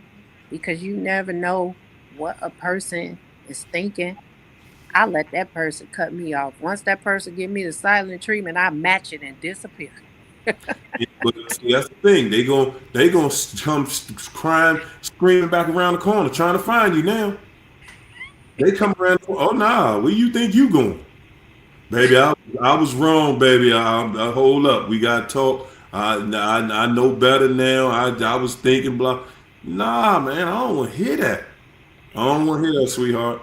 I'm gonna let you show off. I'm gonna let you do what you do. But once you cross that line, once you cross my line of respect, I don't like you that much no more. No. And that feeling just grows. The feeling just grows. So, anything can break it off. And I just get to that point where I ain't even attracted to you no more. It's like, man, boy, oh boy, you just don't. Because if you got to keep telling people how they got to be around you, they ain't gonna never respect you. And the one thing I'm gonna tell y'all guys, the one thing that I learned again in singlehood, getting away from a narcissist, was these narcissists don't respect you guys. But the one superpower that you do have is that you can force them to respect you. You can force them to respect you. You cannot force a narcissist to like you. You cannot force them to love you, but you can force them to respect you. And the way you force them to respect you is deny access. Yep. If they don't respect your presence, you're going to make them respect your absence. That's Come how on, you get your respect. come on. Because we going to get my respect. We going to get my respect. I'm not going to sit around and, hey, you can just keep on and we just gonna start over again and the next time you do it, we just talk and we let it go by. Because that's all they keeping score. They keeping Yep. score of how many times you gonna take it. But see, all I'm telling you is you better start moving. I ain't gonna say like they move, because when you move like they move, you get what they get. Yep. But you do need to let them know. Let them know, cause I do. I ain't gonna. I let them know. Okay, that's what you're doing. Then I don't. Then I'm not with you. Then if that's how you moving, then I don't want to be with you. And there you go. So you can do whatever you want to do with that. And I'm not gonna keep telling the person. No, it's not about. I'm not fighting for no relationships, y'all. That's another thing. A Yep. narcissist knows we're natural fighters. We fighting for relationships. If it was a good relationship, yeah, fight for it. If it's good, but guess what? You don't have to fight for good relationships. You don't have to fight for good relationships. No. You in a situation and you got to fight and you got to prove this and you got to prove that. You in a gang. Okay, it's called initiation. Yep. You want to get initiated into a gang. You got to fight, or you got to go out here and unalive somebody, do something crazy to somebody to prove to a gang member that you're loyal to them. And it's not loyalty. It's not even a loyalty test. They make people do that so that they can say, I got something over you. Yep. Because you around me, you're going to see that you got stuff on me. But when you go snitch, remember, I remember what I told you to do to that innocent old lady over there. Yep. Yeah. So if you snitch on me, you already know what you got coming. Yep. Yeah. That's all that is in that culture. And that's what it's like being with a narcissist, guys. That's exactly what it's like. It's an initiation. You gotta always prove you are loyal. That's Look, it. It's never a time where the narcissist is proving their loyalty to you. The only thing they're going to do is tell you, I am loyal to you. You don't feel it, you don't see it. You know, you see their patterns don't change. You see all the signs. All the signs are there. Now you just waiting for the confession. They not gonna confess. They're not going to confess it. They're not gonna confess to you what they got planned for you. No, they love the element of surprise so that you can be sitting in the house, you know, on suicide watch, thinking about unaliving yourself and all that. And you crying and you depressed and you know, going through all this trauma just because a loser don't want to be with you. A loser. That's yep, what we beating ourselves up over. A loser, an abuser, a they be liar, a thief. failures in life. Come Just on. complete Absolute failure. failure in life. Absolute failure. Their whole life is a failure. Their absolute life. And then they come around your life trying to improve themselves Yep. and try to put you down like they're above you on something. Everything you do, every accomplishment that you have, they try to find a way to undermine it. Oh, See, and that's the business you got. that's the thing too. We need to stop thinking that these people are jealous and that they want our lives. It's not all the time that they want our lives. It's all the time that you are reminded of the failure that they are, the life that they Good. wanted for themselves that they failed at. Come on. And you get accomplished everything that you wanted to accomplish. You are somebody. No matter if it's your confidence, no matter if you lost weight, we have everything in us that they don't have. And that's what they envy. It's not that they want it from us, they want it for themselves and they couldn't do it. You think these people wasn't in their 20s and had ambitions and goals, but they wasted their lives sleeping with this person, sleeping with that person. Y'all see it out there on social media. Oh, I waste my 20s sleeping around, drinking and partying. That's what they do. And Good that why grace. y'all think at this old age they like still living in their 20s, thinking they 19, thinking they 20, thinking they still Yeah. got it. Speak on that. That's China. That's the saddest part of what I was talking about earlier. That's the saddest part ever. We are not the same. We are not the same. So this devil has absolutely confused most women. Feminism has destroyed the womanhood. Ladies, y'all know that y'all have a certain amount of eggs. They don't just replenish in your womb or your ovaries. They don't just come back. You born with a certain amount, and when you run out, that's it. And guess what? For all of y'all telling y'all children, wait till you 30 something. That's called geriatric pregnancy. That ain't the age where you gonna be lucky. The only women, most of the time, women who get pregnant after 30 are women who already have children in their 20s. By the time you don't let yourself get into your 30s, you don't even know if an egg coming down both sides every month. Most of your eggs are already gone. And then you wait, and people out here in their 40s like you young, trying to have a baby and wondering why won't nothing happen. I'm like, bro, what science class did y'all go to? But they ain't teaching you that in school. They ain't telling you that. They just telling you that you have ovaries with eggs in it. They not telling you you only got a certain amount of eggs in it. You only have a small window to produce children in your life. And I'm gonna tell y'all, man. I'm gonna tell y'all, if for everybody who has a daughter, man, don't y'all tell y'all daughters be out here wait till this and wait till that and wait for these children. You be pushing them to get married when they in their 20s, in their early 20s.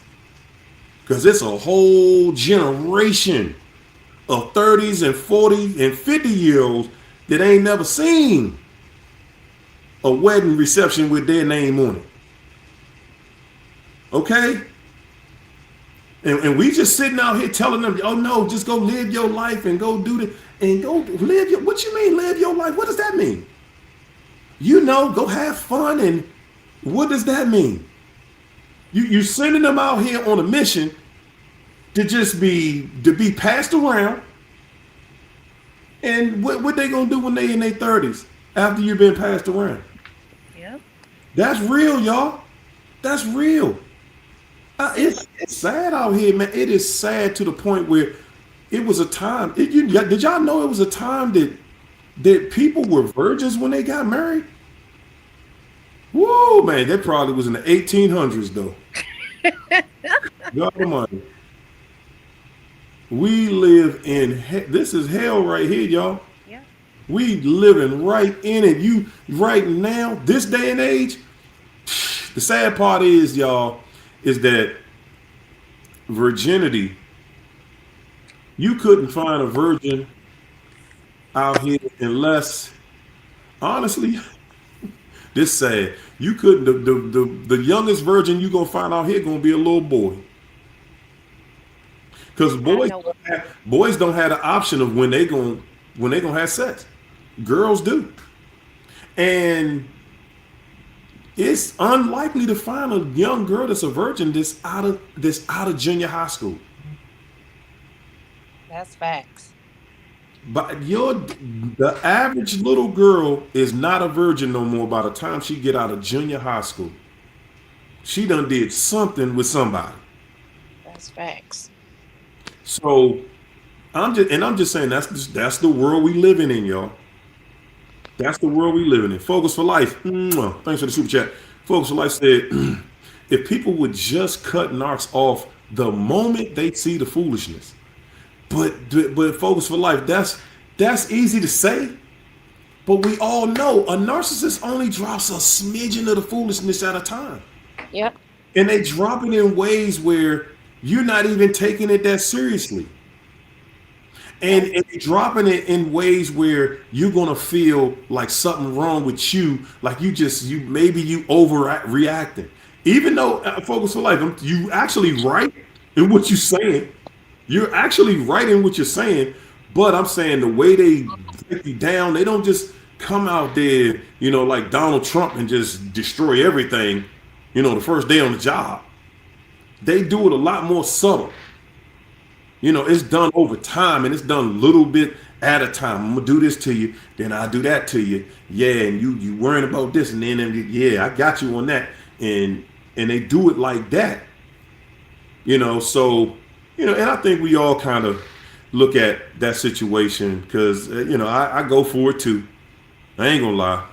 She said the narcs would live the live the miserable life they plan for us. That's the big win. And yes, guess what? They're gonna live the miserable life that they plan for us anyway. It doesn't matter. They stay with us because they hate that karma.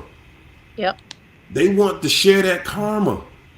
That's it. When they run off to somebody new, they're not running off. God, think about this. A narcissist isn't leaving you to be single.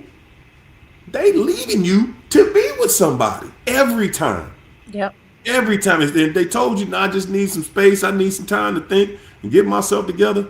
Then you're going to see that get myself together was, some pretty young thing. And you know what? Y'all think that they escape karma? They don't, because, like No. I said, I didn't even know like this dude was running off from a whole marriage to be with me because, like I said, we were in two different states. Even though we grew up together, we were older, and I didn't know this man was married. And he ran off to be with me, and we both got that karma like right away, and I didn't know what was going on. I mean, he went to jail. Finances was like bad and everything for what he did. And then, eventually people started telling me, oh, he was married and but they broke up. People will hold their secrets, even their mothers. They will hold those secrets and they will lie to you for these people. And we be sitting back wondering. That's something that Keisha be talking about. Like, y'all be wondering why your luck be so crazy when the narc come around. Y'all Yep. don't know what they just did to somebody. Y'all Nope. don't know the karma they getting for the household they just destroyed. You know, a narcissist, man, them people are the guys. They around you and they around you, they running from something. They not gonna tell you the truth. They gonna have us. They gonna have a swell story. Oh man, you know we married, man. We been married, and man, that thing all but dead. That thing been dead. You Yep. know, we don't even talk to each other no more. We ain't beefing, but that thing been gone. And because that's a story that's so prevalent out here, it's easy for anybody to believe that. Because we all know most marriages are terrible. Man, that's terrible. And it's Most so marriages are terrible. and it's so sad. These people will literally act it out. This man and his family had me believing he was living with his grandmother and everything. I mean, when I was meeting with him, it was over there, his clothes is over there, everything. They will sell it. They will act it out. So I didn't have any reason to even doubt the whole situation. Oh, he hasn't been with her in 18 months and stuff like that. And but he Hmm. want to sell the dream that she still want him and she's trying to tear up his things and leaving the baby here and there. Oh, they'll sell it. They'll act it out. These There you people go. will go in a hospital and put an oxygen mask on when they just There you going go. to get a bee Absolutely. sting taken care of and take pictures and send it to you talking about I'm dying, I'm sick. They said I Oh, got cancer. man. They gonna These sell it. people, yes, They gonna sell it to you and make you think that they. Oh man, nah, this thing right here. And then if you talk to his wife, she'd have a whole different story. Like, girl, I'm gonna show you these text messages. That fool begging me to come back every single day. He over his grandmama house because I put him over there because he acting up. Her story would be totally the yep. opposite. But that's how guys, they are the most infamous storytellers of all times. They put all these feelings in the story, and you sitting there feeling sorry for them. But that's your first red flag. That's your first red flag when you're around somebody and you feeling sorry for them. That is a red flag, and that should be the one that help you. That's one of the red flags that you need to run. Don't walk. You need to run. You Yeah. see somebody and they trying to make you feel sorry for them, guys. We are too old. We are grown, and anybody around you that's looking for somebody to feel sorry for them, man, don't walk. Run. Them people ain't no good. They ain't Like I no good. like I said, if somebody come to you and they have a sob story, sit back and ask yourself, why are they going through what they're going through? Hmm. That part. That part. Focus for Life. Mwah. Thanks for super chat. Focus for Life said, "What I notice about some narcs is that they wear necklaces with a cross on it. Good God. Yes. They play with God, so don't be surprised they playing with you. And guys, man, y'all better watch out for these newly religious narcs. You better watch out for somebody who just got in the church. Why you just got in the church at this bold age? You ain't figured that out your whole life. Why you run into the church now? Because they need a new disguise. Because that whole program done blew up in their face and it done fell apart. It done completely fell apart, and they in church looking for somebody new. Or trying to convince their recyclables that they changed, that they is this new person, that they now run to God because they run through so many people that it's hard to recycle people who know who you are unless you run to God saying you changed. There it is. There it is. You got to do something. Yep. You gotta find somebody new to run the game on. And You yes, got they to wear crosses and they pray over their food and everything. yes, yes. I know a few of You them. don't know what God they praying to. That's what you got to understand. Just because a person wear a cross and say a prayer, don't know what God they praying to. Man, and you mess around and get caught up in that mess, and you be down there on the altar yourself, talking about you done gave this, I done did this for the and I done gave him that, I done gave him everything, and I done ran off with somebody else, and then you looking crazy when you telling your story. You looking crazy. People like you did what? Yeah, What made you give them everything? But the yeah. people don't know the backstory. It wasn't that you just met this person, you just gave them everything. No. This person came in your life and it was a whirlwind. They was on something different. And they was out to prove to you that, yeah, I'm a show you that I got your back. And yeah, they got your back, all right. They got that knife right in your back. We get them everything because we're looking for a return on our investment. And we investing in something, that's not worth investing in. You know how you can put your money in the stock market and it flop? That's exactly what we did. We invested our heart, our money, our time into a stock market that was not going to take off.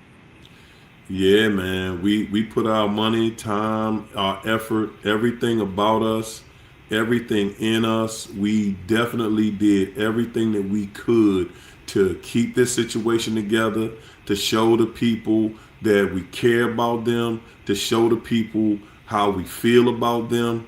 And no matter what we do, no matter what we did, no matter what we do, it always came back empty. Your effort will always come back empty every time. A narcissist doesn't care that they betrayed you. That's what they here to do. We're not in here giving y'all stories about how wonderful these people are, how wonderful, how they paid you back when you did nice things for them, they did nice things for you. We'd still be with them fools if we had a relationship like that. We would. We would still be with the narcissist if we had stories like that. Like, oh yeah, they did for me what I went out and did this. They went and did that.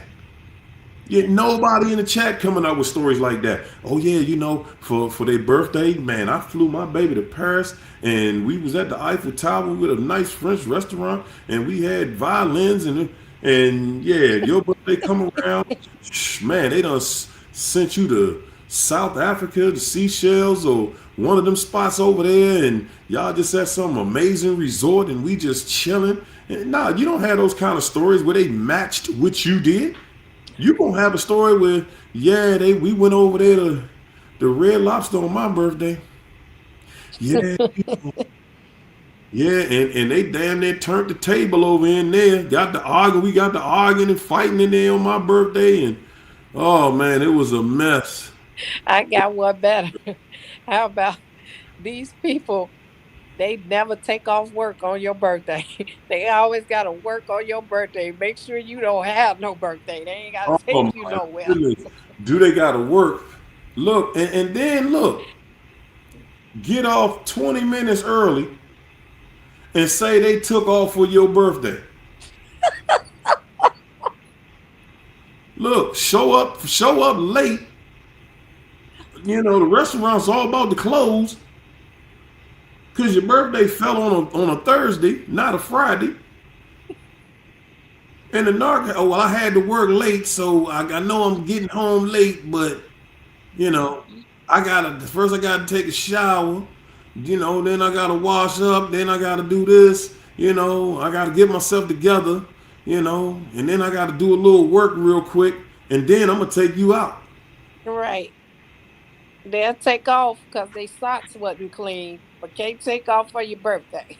Man, they'll take off because they ain't feel like working today. Right. I ain't feel like it. I took off. They will take off, and your birthday, pff, man, please.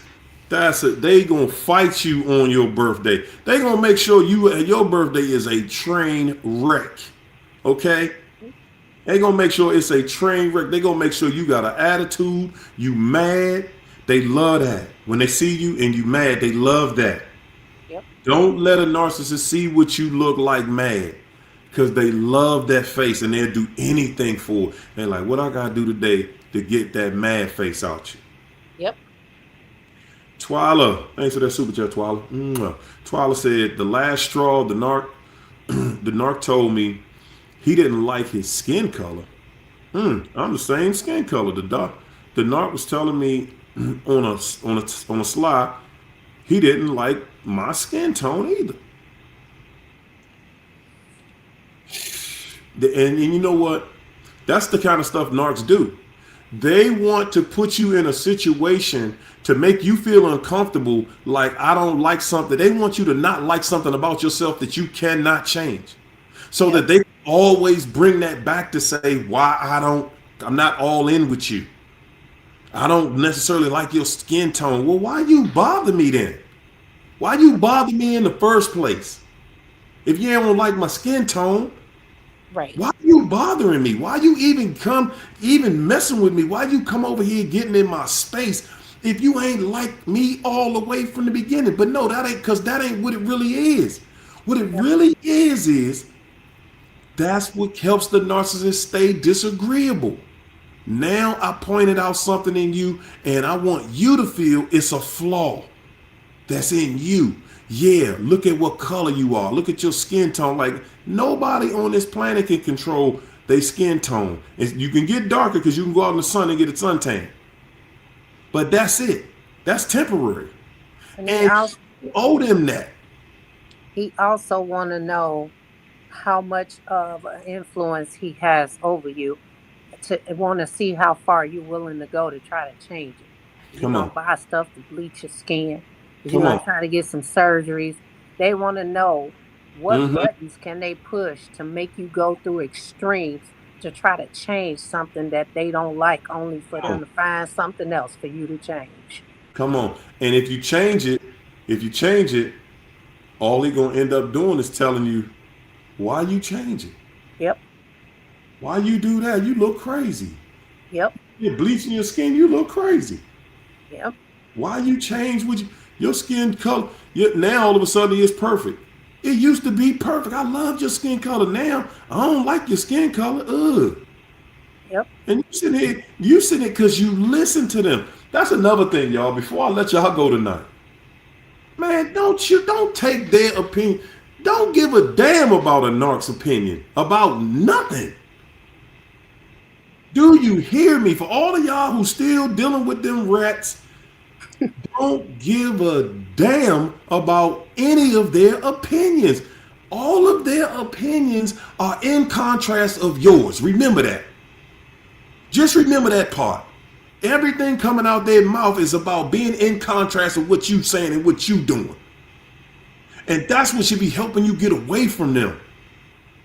Like, man, ain't nobody got time for that mess, man. All they want to do is argue, keep a bunch of chaos around you. Ain't nobody got time for that.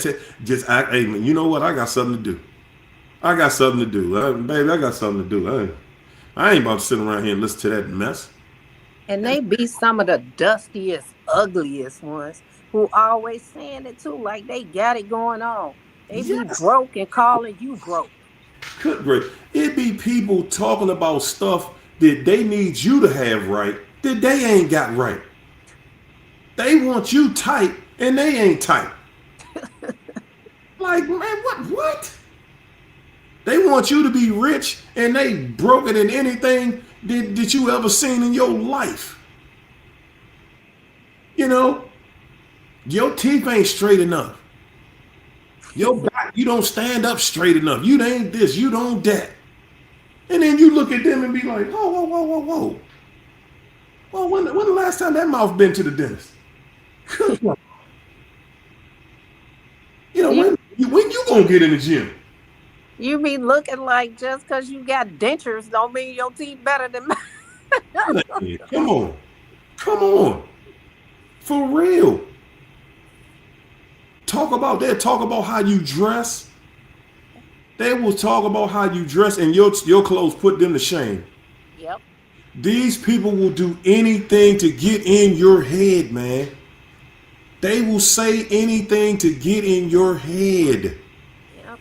because they are obsessed with making you think less of yourself. It's all about putting you down. It's always about taking you down a peg in For, how you think about yourself. for sure.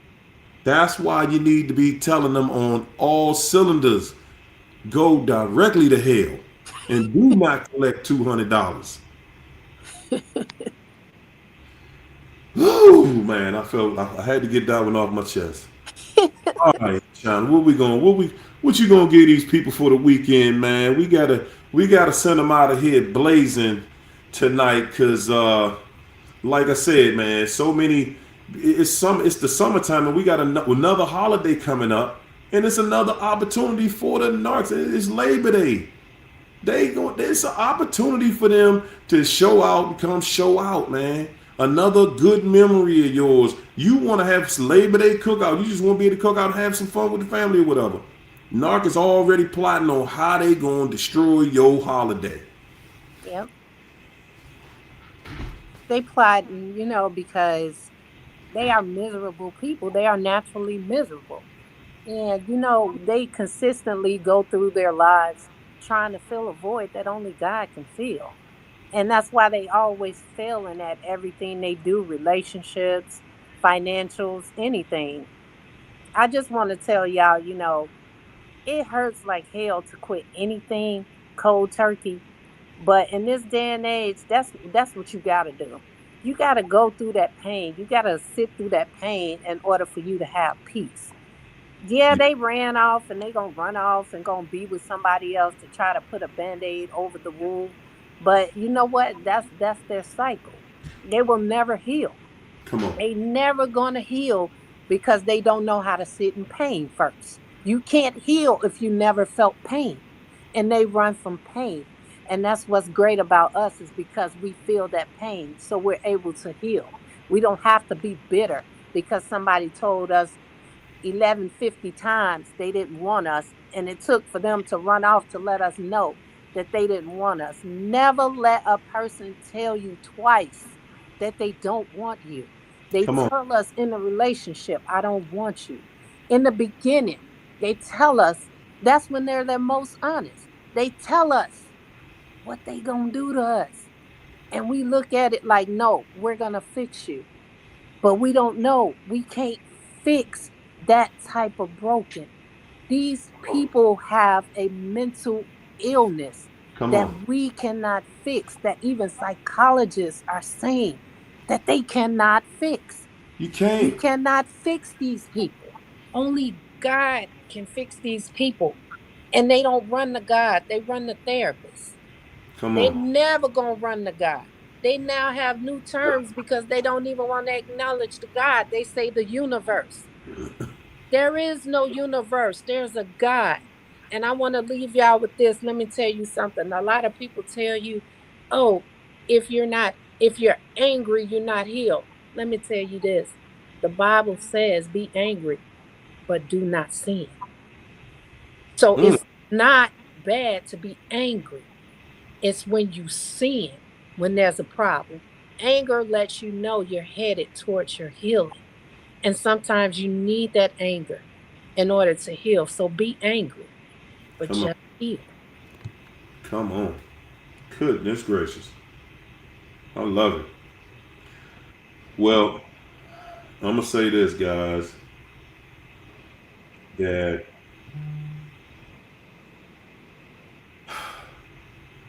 you look at your life, how much sacrifice you making, what you sacrificing to be in this relationship with this narc, how the results that you getting ain't adding up to the investment that you putting into it. You hear me? I want y'all to look and dig deep at the results that you getting. You investing in the narcissistic stock market. You investing your money, your time, your thoughts, your feelings into them. Look at the return you get. You ain't getting no return. And you got to keep feeding that monster. Yep.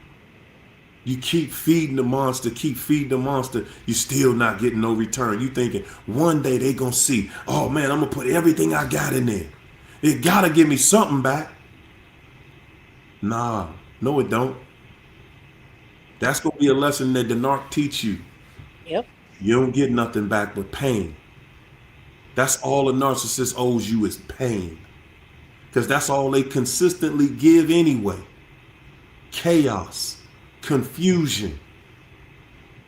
That's how you know God ain't in them. God ain't in that situation between y'all. That's how you know God ain't got nothing to do with y'all situation. Because it's filled with anger.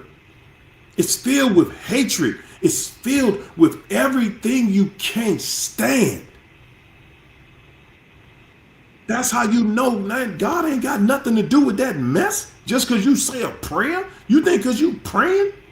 You think just because you asking God to come intervene, God ain't intervening in that? No. God giving you exactly what you asked for. You asked for God to bring you somebody and you didn't wait for who God had for you. You wanted to do things your way. You ran to it and boom, now you got it. Now you got it and you begging God, can you stop it? Well, what you want God to do? Because then as soon as you get out of that, when you begging God again, can you give me another one? Give me a better one this time. Like you would have got a better one last time. You open your eyes, look at the patterns. Look at the patterns. The pattern is gonna be the same, y'all. Their pattern is gonna be the same. They have their pattern is so deeply written into them. They can't change. I know y'all be thinking they can change. They know they cannot. I know y'all be thinking they gonna go to somebody else and be different. No, they will not. You didn't listen. The last person thought the same thing about you. When the narc got with you, they was thinking, oh man, they gonna do right with them.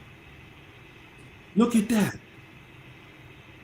And you here to bear witness that they didn't do, that they did you worse than they did them.